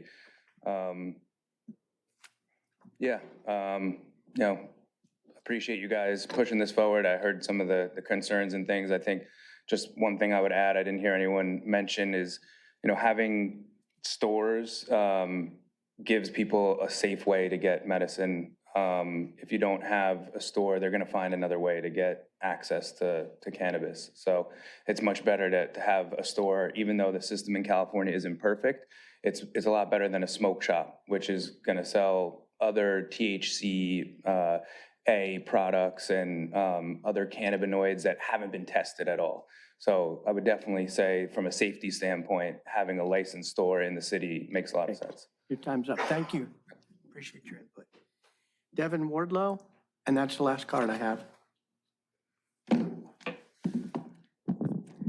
Hello, Mayor and members of the council. I greatly appreciate this discussion. Thank you again for your time and energy on all of this. My name is Devin Wardlow. I'm Vice President of Public Affairs at Embark. Understanding the updated criteria came out right before this hearing, I nor my compliance team have had enough time to properly really evaluate the entirety of the new criteria. Though I really want to echo some of the comments and concerns raised by Courtney Carone and some of my fellow operators. Given the discussion and the manner in which this is being addressed, I'm concerned that the fears of lawsuits are starting to hinder our ability to deliver a thoughtful and proven approach to merit-based licensing. I appreciate and concur with the mayor's comments, and I really respectfully request that council allow each of the operators here to provide written formal comment in response to this updated criteria, and to direct staff to review our feedback and present the points of consensus to this council for your consideration. I want to reiterate that I believe the fear of lawsuits are being overemphasized. I'm not aware of any merit-based processes in the past 3 years that have resulted in a successful lawsuit where the city was forced to pay out an applicant. But understanding that appeals and threats will likely come, and regardless of their merit, they take time and they take energy away from the good governance that you all want to be spending your time on. So we would all prefer to avoid that. So given the city's significant concern regarding lawsuits, what is most important is ensuring that the process is clear, concise, and fair. As hopeful partners to the city, and given that each applicant will be signing indemnification agreements with the city, we have a very invested interest in ensuring the city gets this right.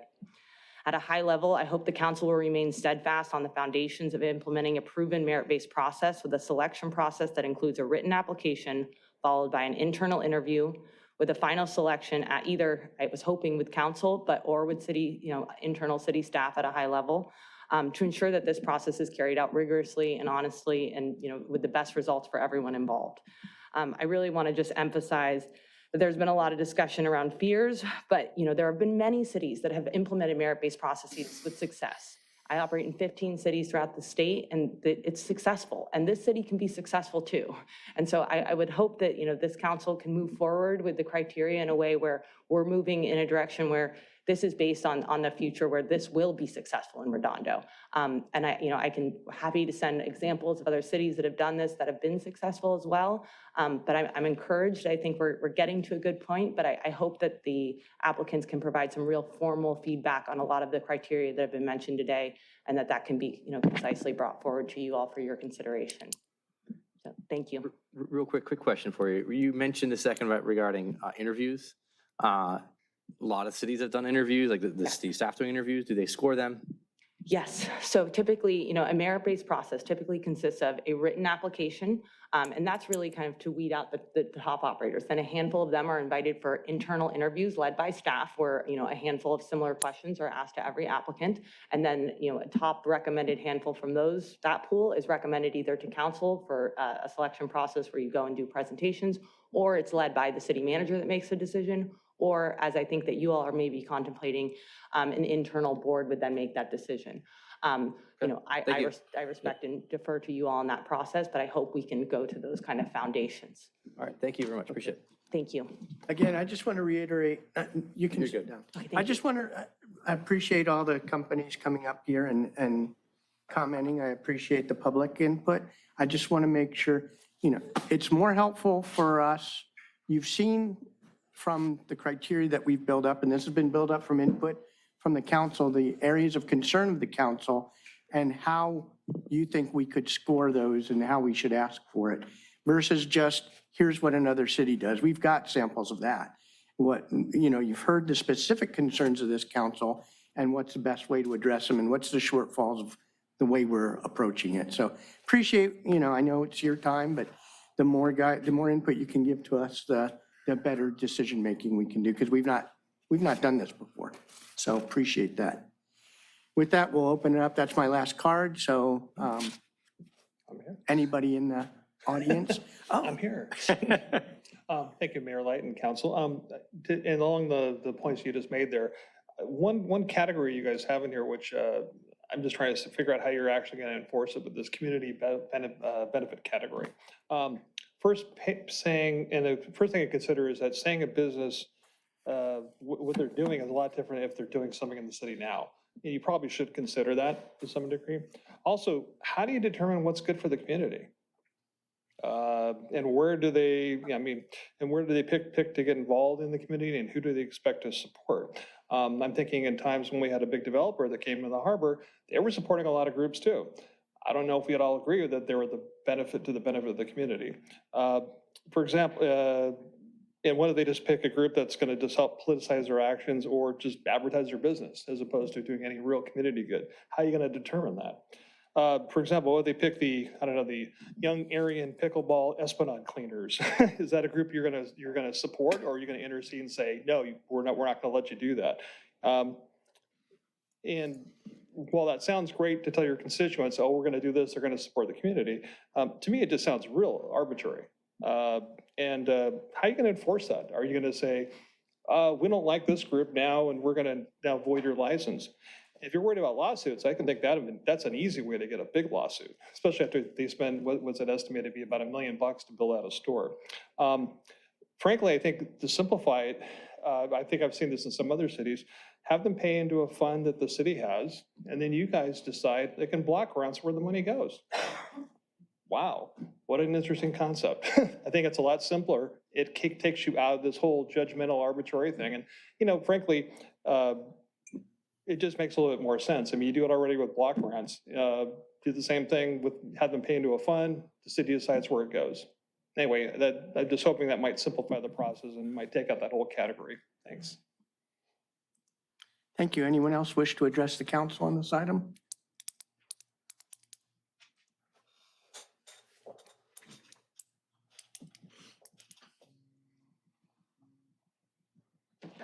Good evening, members of the council. Eugene Solomon, Redondo Beach. Want to first thank Director House, who's been doing lots and lots and lots and lots and lots of heavy lifting for this.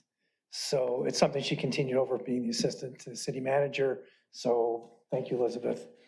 I would make a few comments here, please. One, respectfully, Mr. Light, Mayor Light, the federal government, it's a cliche that they're notorious for inefficiencies. I don't think that we should have that as an ultimate barometer of whether or not something is good or bad, but with shades of gray. With regard to the management criteria, I agree with Courtney Caron that having a management criteria, they could fire that person if there's an issue. They can't fire them because they submitted them to the council or the crew as a person. I just don't know if we should have that 1 year in there. With regard to Dun & Bradstreet, Dun & Bradstreet is based on a reporting system.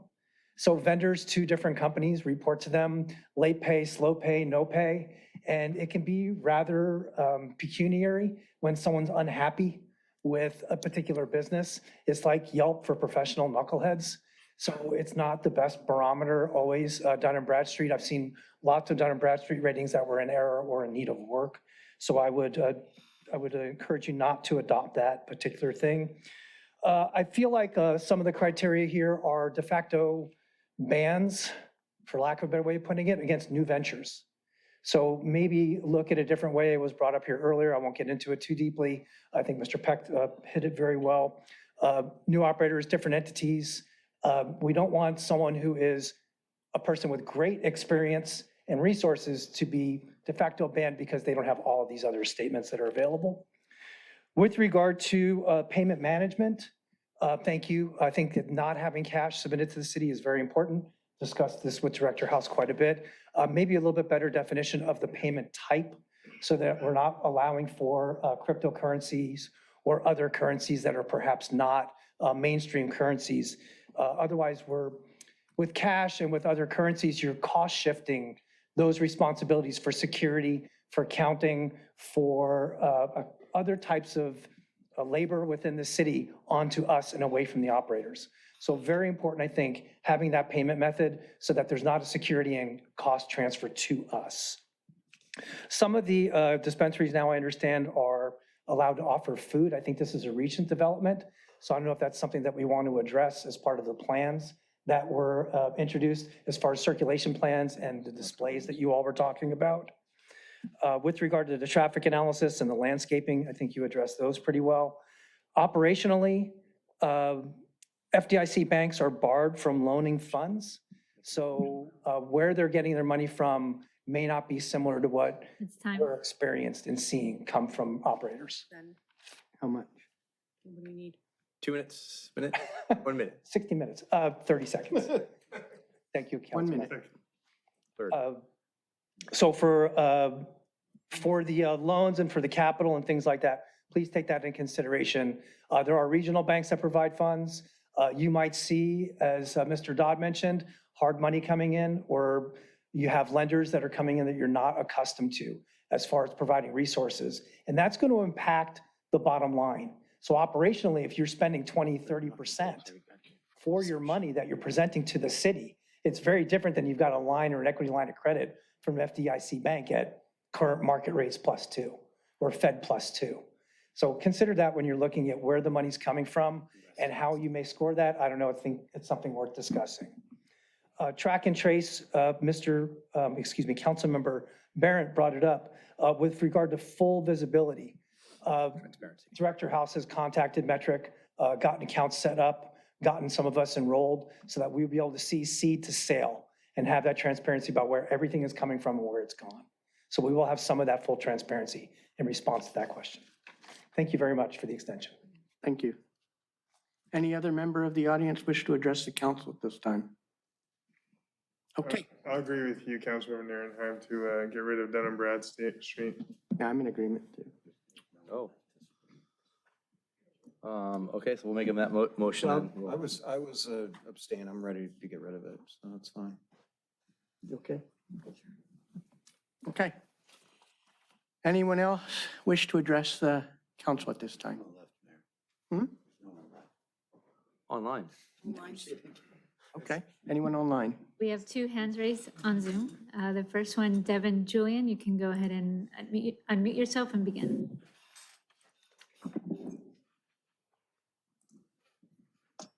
Good evening, honorary mayor, council members and staff. Devin Julian with Culture Cannabis Club. And I want to start off by thanking you all for your time and effort that you've put into this ordinance. Thus far, you guys are being very thoughtful, and we look forward to potentially participating in the process. Mayor, I heard your comments about sending in written comment, which I'll do, and just keep my comments short this evening. I know it's already getting late. First, I'd like to draw attention to the 2 sections of the proposed scoring that I don't think uphold the intentions of the ordinance to protect the health and safety of Redondo Beach residents, nor optimize the tax revenue. Section 1.4 contemplates a tiered point system for revenues above $3 million per store, I don't think revenue is necessarily the proper qualifier for the best operators. Stores that have higher revenues generally are in cannabis locations that don't have competition. There's a mixture of luck and just traditional retail rules. It's not necessarily the merits of the operator. No matter how good you are at purchasing or marketing, a $20 million store is tough to find. Also, revenue doesn't demonstrate how much money the store makes or the health of the company. In the spirit of objectivity, not subjectivity, it would make sense to remove the section or create a pass-fail baseline qualification that you guys already have for the 3 million. Section 2 contemplates points for locations that are above 1,500 feet from a youth center. This doesn't take into account the quality of the operator or anything else besides a lucky location choice or potentially somebody who will spend the most to incentivize the landlord and create a bidding war. We want the best objective operators of Redondo Beach, not operators who don't hold up the integrity intent of the ordinance and the will of the people. I also encourage you to opt to take into consideration top applicants after the merit-based process is completed, and you all here as the elected officials make the final decision. You're the ones that have been entrusted to make the decisions for the great city, and so you should be the ones that choose the operator for the city. I thank you for your time this evening, and look forward to continuing to monitor and participate. Thank you. Anyone else? Yes, one more. Tijan Lubert, you can go ahead and unmute yourself and begin when you're ready.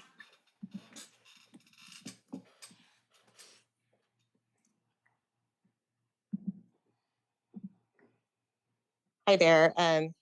Sorry, it took me a second to unmute. I reside in District 1 and have 3 children within the RBUSD district, 1 at Paris and 2 at the high school.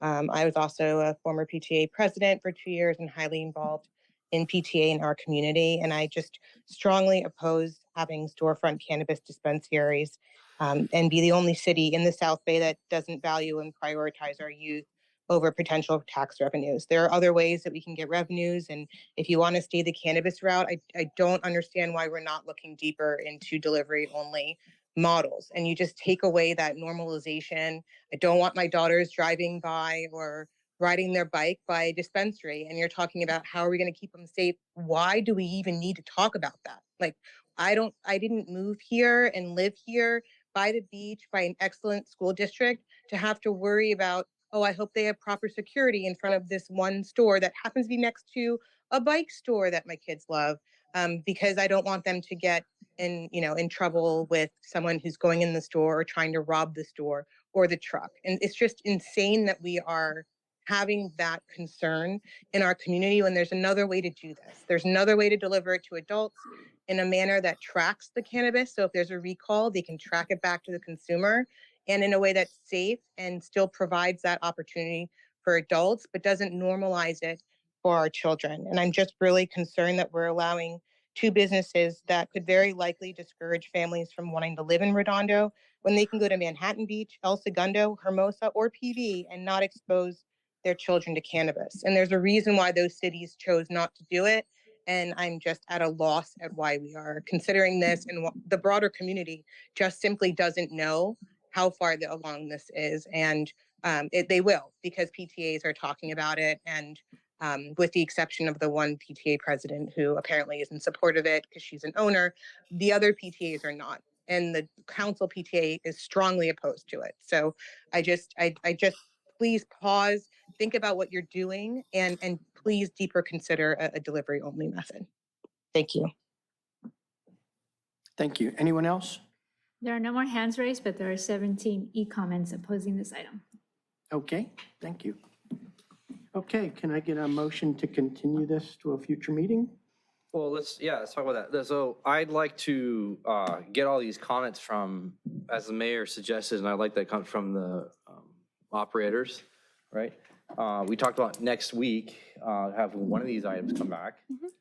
Can we just have like one of these items come back, like one of these? We'll bring the whole thing and then we'll get to whatever we can get to. I mean, out of fairness, I think we should just have the full context there, and each iteration of this, we'll try to update the criterion as we've discussed. And include the operators who are an email in as part of the agenda item so we can see it all together? We'll make not sure blue that gets items? blue foldered, so it's part of the record. Well, I don't want a blue folder, so we get from 3 o'clock, I'm busy at 3 o'clock, 3:30, 4 o'clock. Closed session starts at 4:30. I don't have an infinite amount of time. We can circulate it ahead of that, if So that's can we your just get them concern. as they come in? Yeah, sure. And can we publish I imagine they'll them be somewhere addressed to all of publicly so you. the public can read them? Right.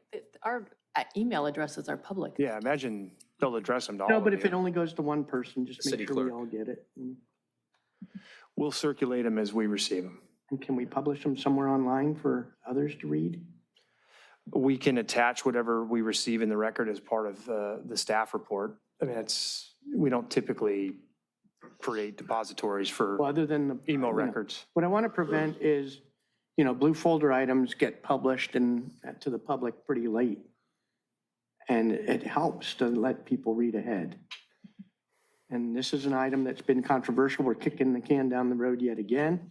I'm trying to get to a quick ending rather than, when people get something at the last minute, it's hard to digest. We can attach as a kind of a public comment item to the staff report, so it's at least circulated It's as part of linkable in the the agenda. agenda 4 days ahead of time, whatever it Right, is. that's right? the best we could probably do. Okay, but for us. Assuming as we soon as you receive get them it, by then, yeah. Make sure we all get it. Okay, thanks. So can I get a motion to continue? Motion to have this item to next week. Thank you. Second. Continue to next week. We got a motion and a second. All for it? Aye. Okay, all opposed? Okay, Motion for a 7-minute break. do I have a second on a break? Second. A motion, a second, all for? All right. Aye.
Tedovich? Here. Councilmember Obaji?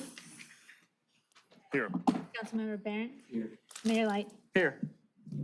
Okay, so we're moving into N2. You covering this one? Yes, I will cover this. Just brief introduction, given the lateness of the evening. Talking strategic plan objectives. We had our session a couple of weeks back. This is the sort of culmination of that effort.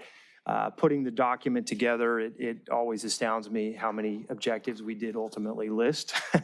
In the conversation, we have 47 proposed 6-month objectives, 7 additional what we call future objectives here listed in our various goals. We did do some updating to the goals themselves, really primarily goal 1, where we expanded it to include and systems, modernize the city's technology and systems. We also tweaked the second goal a little bit to expand the area of purview, now vitalize commercial areas of the city as proposed, as opposed to just a couple that we had listed specifically last time. So we have taken our best stab at capturing the comments of the council that at least at the time of the session were of some consensus.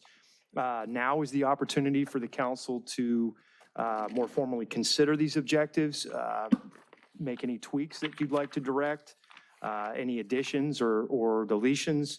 Everything's on the table here. Ultimately, what we're looking for tonight is approval of the 3-year goals and approval of the 6-month objectives.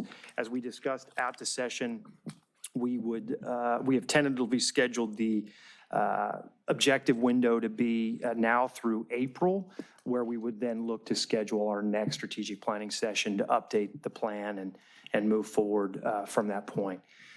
So that's the background here. Happy to answer any questions you might have. A couple of the key department heads who tend to get the lion's share of these objectives are here. If you have any specific questions, those who are not here, I'll do my best to answer on their behalf. But hopefully we've captured most of what the council was interested in seeing. May not be all of your specific interest, but I think was at least the consensus as we understood it at the time of the session. So with that, I'll turn it over to you for comments and direction. Okay, Councilmember Obaji. So I was gonna ask, as I looked at the harbor and pier leasing strategy in objective 2 about whether we should include waterfront education center there. But then I realized that that is enunciated in goal 4, invest in city's infrastructure. Specifically, it says, present design options for city council consideration, including prospective operating partners. So I just wonder if we want to invite any, within the next 6, we see that as done. What is that marked as? Okay, it's marked as done. Oh, wait, you might be, make sure you're looking at the proposed draft objectives. You might be looking at the most recent completed objective list. Okay. There's a couple of items there. You're looking at the 10-8 strat plan matrix, not the one. Yeah. So let's see, on 120, well, the same thing is there. No, this one doesn't have comments on the right, so you're. Oh, this one doesn't have, so I skipped ahead. Okay, so we've totally dropped the waterfront education. Yeah, that effort is, that particular objective has been met. We're now in a more leasing discussion mode, so. Should we, should we capture that differently? That was categorized previously in infrastructure, so I just wonder if we should have it in infrastructure or memorialize it somehow. It's still in the amenities plan and the execution implementation plan for the amenities plan. It is. It's all a matter of how much you want to highlight that conversation. We could add it to the Harpier leasing strategy. We could incorporate that. I think we are. There is some discussion and momentum on the site. We had a discussion tonight and closed on the matter. So it's a matter of what we want to specifically do here.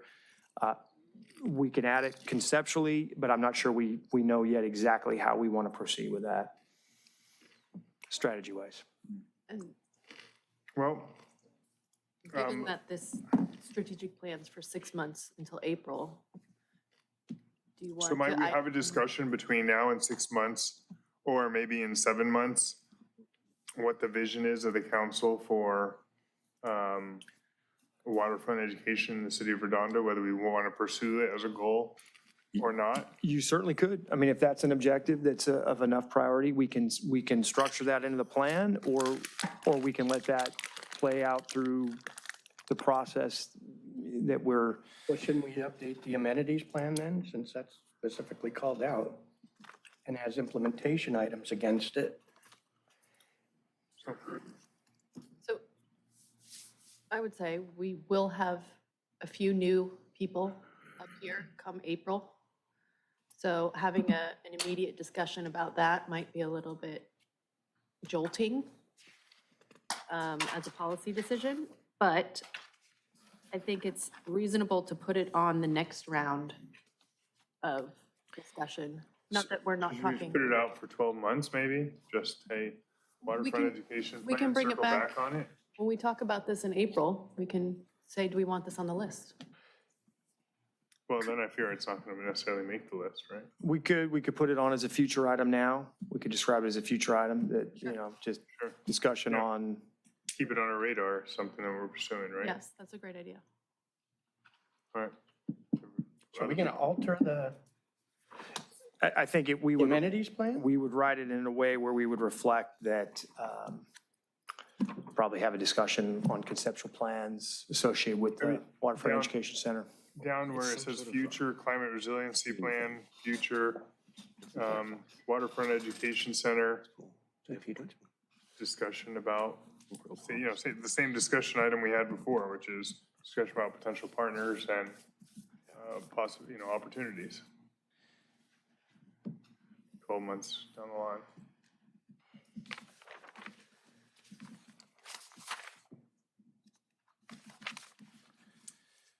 Just want to make sure we don't draft in a way that undermines, whatever direction Yeah, that we. sure. And you're picturing that at the end of goal 4, correct? Goal 2, I think, under vitalized commercial areas, right? Well, I was looking at goal 4, but, because that's where it was before, but Either one.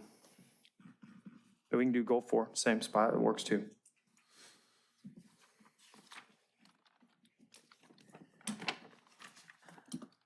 thanks. All right.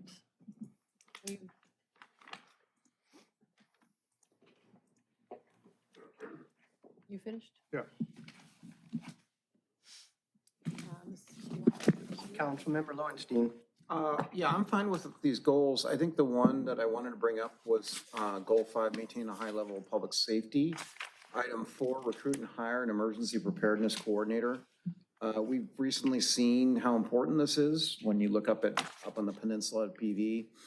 What's happened up there with utilities being cut off because of a natural disaster. And this is something that I brought up probably 7 or 8 years ago.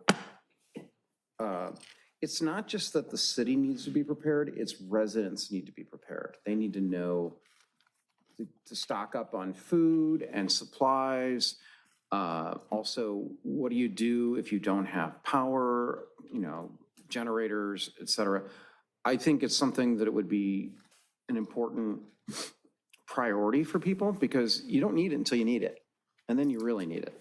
And I do think that if you ask people, in fact, I talked to somebody today about this who had to evacuate up there. It's been not just an inconvenience, it's been life-changing for a lot of folks. So I think we really should look at, this council and future councils looking at having an emergency preparedness coordinator because that is its own self-defined position. I know somebody who's actually from Mexico, and they said, in Mexico, you know exactly what to do when an earthquake strikes, you know exactly where to go. I would bet if you asked 100 people here, 98% would say, I don't know what to do. And that's nothing against folks. They're busy, but we as a city should be able to send out messaging and programs in order to help people prepare for natural disasters. We've been fortunate. We haven't had fires in this area. We haven't had major earthquakes. or tsunamis or anything like that, but we're not immune to these type of things, and I think it's something we should look at as a council. Otherwise, I'm good. Yeah, I mean, to that point, we funded that position a year ago. And the money's sitting there and it's being used for other things that we did not direct it to. So it's overdue, yeah. Way overdue. And all we're talking about right now is the job spec, not even interviewing somebody yet. Right, job specs first start there to get that recruitment Yeah, going, and then we go from there. Going. I mean, and just to be clear, and I appreciate the sentiment on this, and obviously the recent hurricanes, and we've got a local example of what can occur with emergencies, and certainly the need for emergency preparedness. That work right now is being, as we've discussed, being covered by our division chiefs, and we have reengaged our CERT program. We've made some big strides there as we've been discussing this holistically. This position, though, is the next step in that evolution. Yeah, it's more than just CERT, and it's more than just right internal. It needs to be messaging on social media and those type of things. Community engagement, community information. Exactly, and I think that's really important. Right. So thank you. Councilmember Narenheim. Thank you, Mayor Light. So, there's been a continuous problem for many years here with our Public Works Department. And we're getting our online permitting system ready for community development, but our Public Works Program Department has paper folders for deposits for things like sidewalks and for right-of-way improvements. Right-of-way improvements, thank you. And it's a paper program. I mean, it's when I say a manila folder, and I was made aware of this last December, where we had well over $583,000 worth of deposits that were uncollected that were 7 to 10 plus years old. Mm-hmm. And I know staff likes to look at this idea like a great surplus to going in a general fund. The problem is the correction of that problem really hasn't been implemented yet. I've got another complaint about it.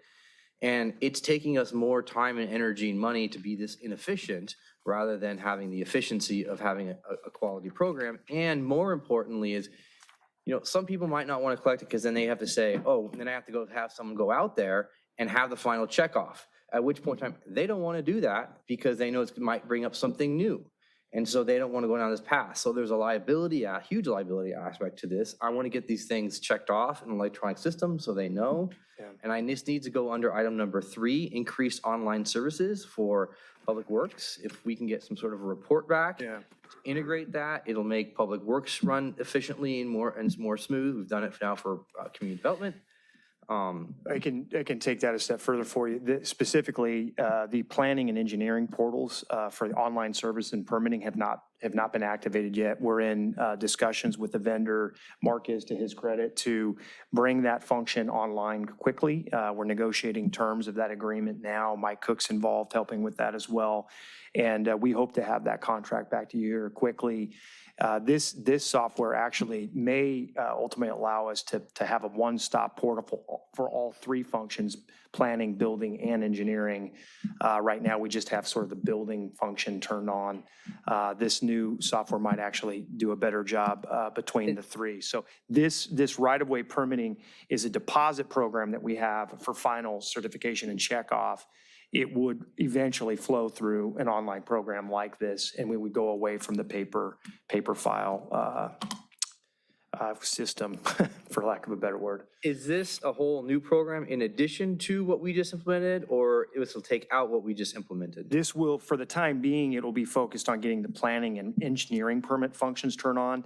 Mark's done a lot of research, has some experience with this group. It probably will be a vendor that we'll want to use to consolidate all 3 functions to make it, to simplify things. But we're working through those contract terms now. Okay, let's put this on here so that we don't lose track of it, because I know there's a significant more amount of money, and just being able to if we can get this done in 6 months, even better, and it'd be awesome for Public Works. I know they're going to spend less time in the public. And that way, if we can't, it's still on here. It's trackable and traceable. What we can do is I can build out the objective here, and we'll just reference at the end of it maybe specifically research / implement a system for for planning and engineering permits. Yeah. And other than that, I think I'm pretty much fine with everything else. I had a couple other minor things, but they should be coming back, so. Yeah, I mean, our goal here is to inventory other options beyond something. That's one we're tangibly working on now, so. Okay. That's it. Councilmember Keller-Jorovich. Thank you, Mayor.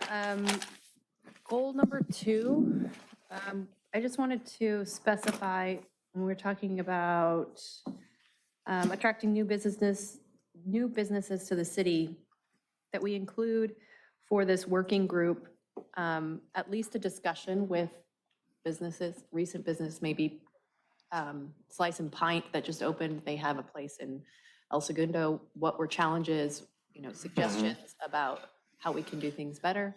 So if we can just make that note for the working group. Yeah. I mean, I think the goal is to identify we kind of threw it all in here, analyzing conditions, regulations, processes that exist in the city that may impede business reinvestment. So I think one of the ways for us to do that will be to have direct conversations with businesses that are either going through the process, have gone through the process, or have avoided the process because of frustration. So you see, you're already doing it. The other thing, the last item on that same goal, business license code review, make recommendations to update business descriptions and definitions and fees. Can we include a discussion about collection for business licenses? We can. Who's collect? We can talk about collection. Yeah, I'm thinking. Like process? Right. I know there was a discussion before that the treasurer was responsible for that. Was the charter change? Yeah, Right. that's. So I just want to make sure that there's a process, that someone is in charge of that and is actively looking at business licenses. Yes, so, and that will come up as you talk about at a future meeting, the treasurer's duties. Eugene and I have had multiple conversations about this. Just so for clarity purposes, business license collection right now is a function of all of our other fee collections through the financial services department. We have staff that are assigned to that. But we can talk about how they're collected, when they're collected, and under what form they're collected. One of the things that would be helpful would be an online business license system. One of the complications for that is the complexity of our code doesn't make that determination very easy. We have a lot of, if you've looked at that ordinance, it's quite lengthy, a lot of different definitions. Some are very archaic. I think I may have mentioned this when we talked about before, still references like cart vending. I mean, literally, it's carts without motors. I mean, like we're perhaps pre-1960s type businesses. Perhaps they're on the up and up. Maybe they're hip again. I don't know. But we have some, just to put it mildly, we have some very stale language in the code, and it should be updated. But it is a very long, complex process. And because it's considered a tax under the Prop 218, it would require a vote to implement change. So it's not an easy, this isn't an easy administrative process. It's going to take some time. Okay. And then my last note is for goal number 4, the first item on there, renovations and/or replacement of city buildings. We do have our bond measure FP on there. And it's talking about the process and timeline to issue those bonds. Yeah, in the event that FP is, this is the optimistic writing, if you will. Do we need to include? Yeah. Should it not? Should it not? What our discussion's We going to would be. bring you a discussion on alternatives. That is a voluminous discussion, as you might imagine. Yes, and that's it for me. Yeah. Okay, that's the last one I have. Councilmember Barrett, do you have anything? Thank you, Mayor. I did just have a question or two for the city manager, if I may. Another long list of items, no doubt. And it's good to see all of the department heads and directors here. Is there anything on this list that maybe should, in addition to what we talked about, maybe go to a future item that may help you and your staff focus on some of the other top burner items for any reason? And if not, that's fine, but I at least wanted to. No, appreciate the question, and I would think generally, as you look from top to bottom in each of the goals, just from a practicality standpoint, the items that are listed 1, 2, 3, 4, and 5 are items that are likely carryover items, probably first up on our to-do list. Even though the schedule may have different dates, it reflects probably the likelihood and the timing that we anticipate. So generally speaking, we're more inclined, I think, to complete and execute those on the upper half of these goals than we are at the bottom. That's not to say there won't be items that are on the bottom list that are easy, lower hanging fruit that will get done. The budget response reports, we can commit to and get to you as part of mid-year, which we're hoping to be late February. That's why you see the by March 1 date for a lot of the items. Those, I think, we'll be able to manage for you.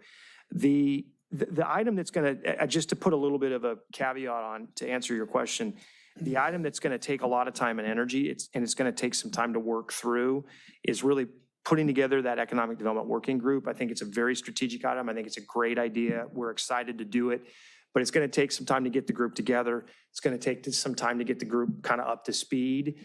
I don't know if we're going to have results for the council, by April. I think that's probably a little aggressive.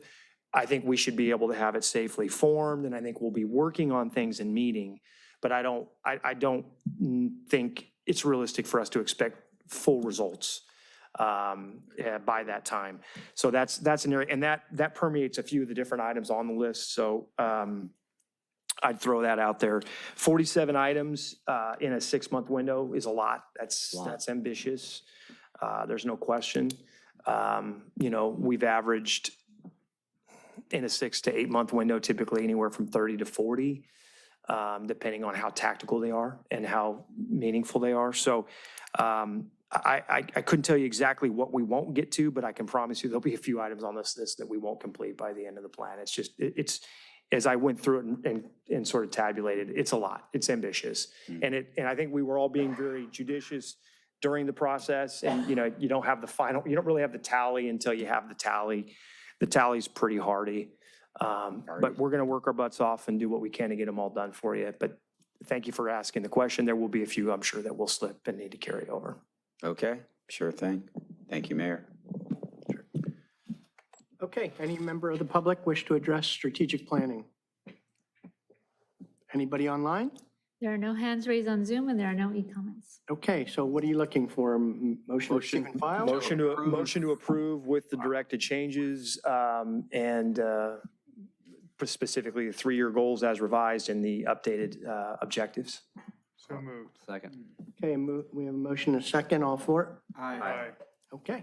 And one thing we should note publicly is and we do this every strategic planning session, the council spends some time with staff laying out the items that were accomplished in the preceding strategic planning period. And I think it's worth noting, and there's an attachment that summarizes the list, but council and staff put together 80 accomplishments. I really like that. Over the last year. And I think it's worth, and you've heard me say this before, it's worth celebrating our successes. To get 80 things done of this nature over the last planning period is pretty impressive. And I think it speaks to the value of the process. So just wanted to note that for the record. Value of the process and the value of the city staff and the folks who are here with us late tonight. Indeed. Mike, I know that we did, maybe it was a year or two ago, we identified 1 or 2 things that were really important to each of us.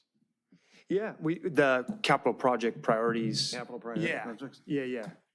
Would we consider something like that for this? Well, we did that in CIP this year. Well, you'll do it again for CIP. No, but not CIP, I'm talking about these. Oh, if you wanted to say, hey, if I had to pick one. Yeah. What one of the 47 would it be? Right. I mean, if you guys want to add that to the record, I'd certainly take note. Depends on. Each of us here have something that's really important probably on this. So, but within reason, because some things are going to take If you all longer. want to tell me one offline, I'd be happy to hear it too. But it always helps to understand kind of the list, what's top of mind for you.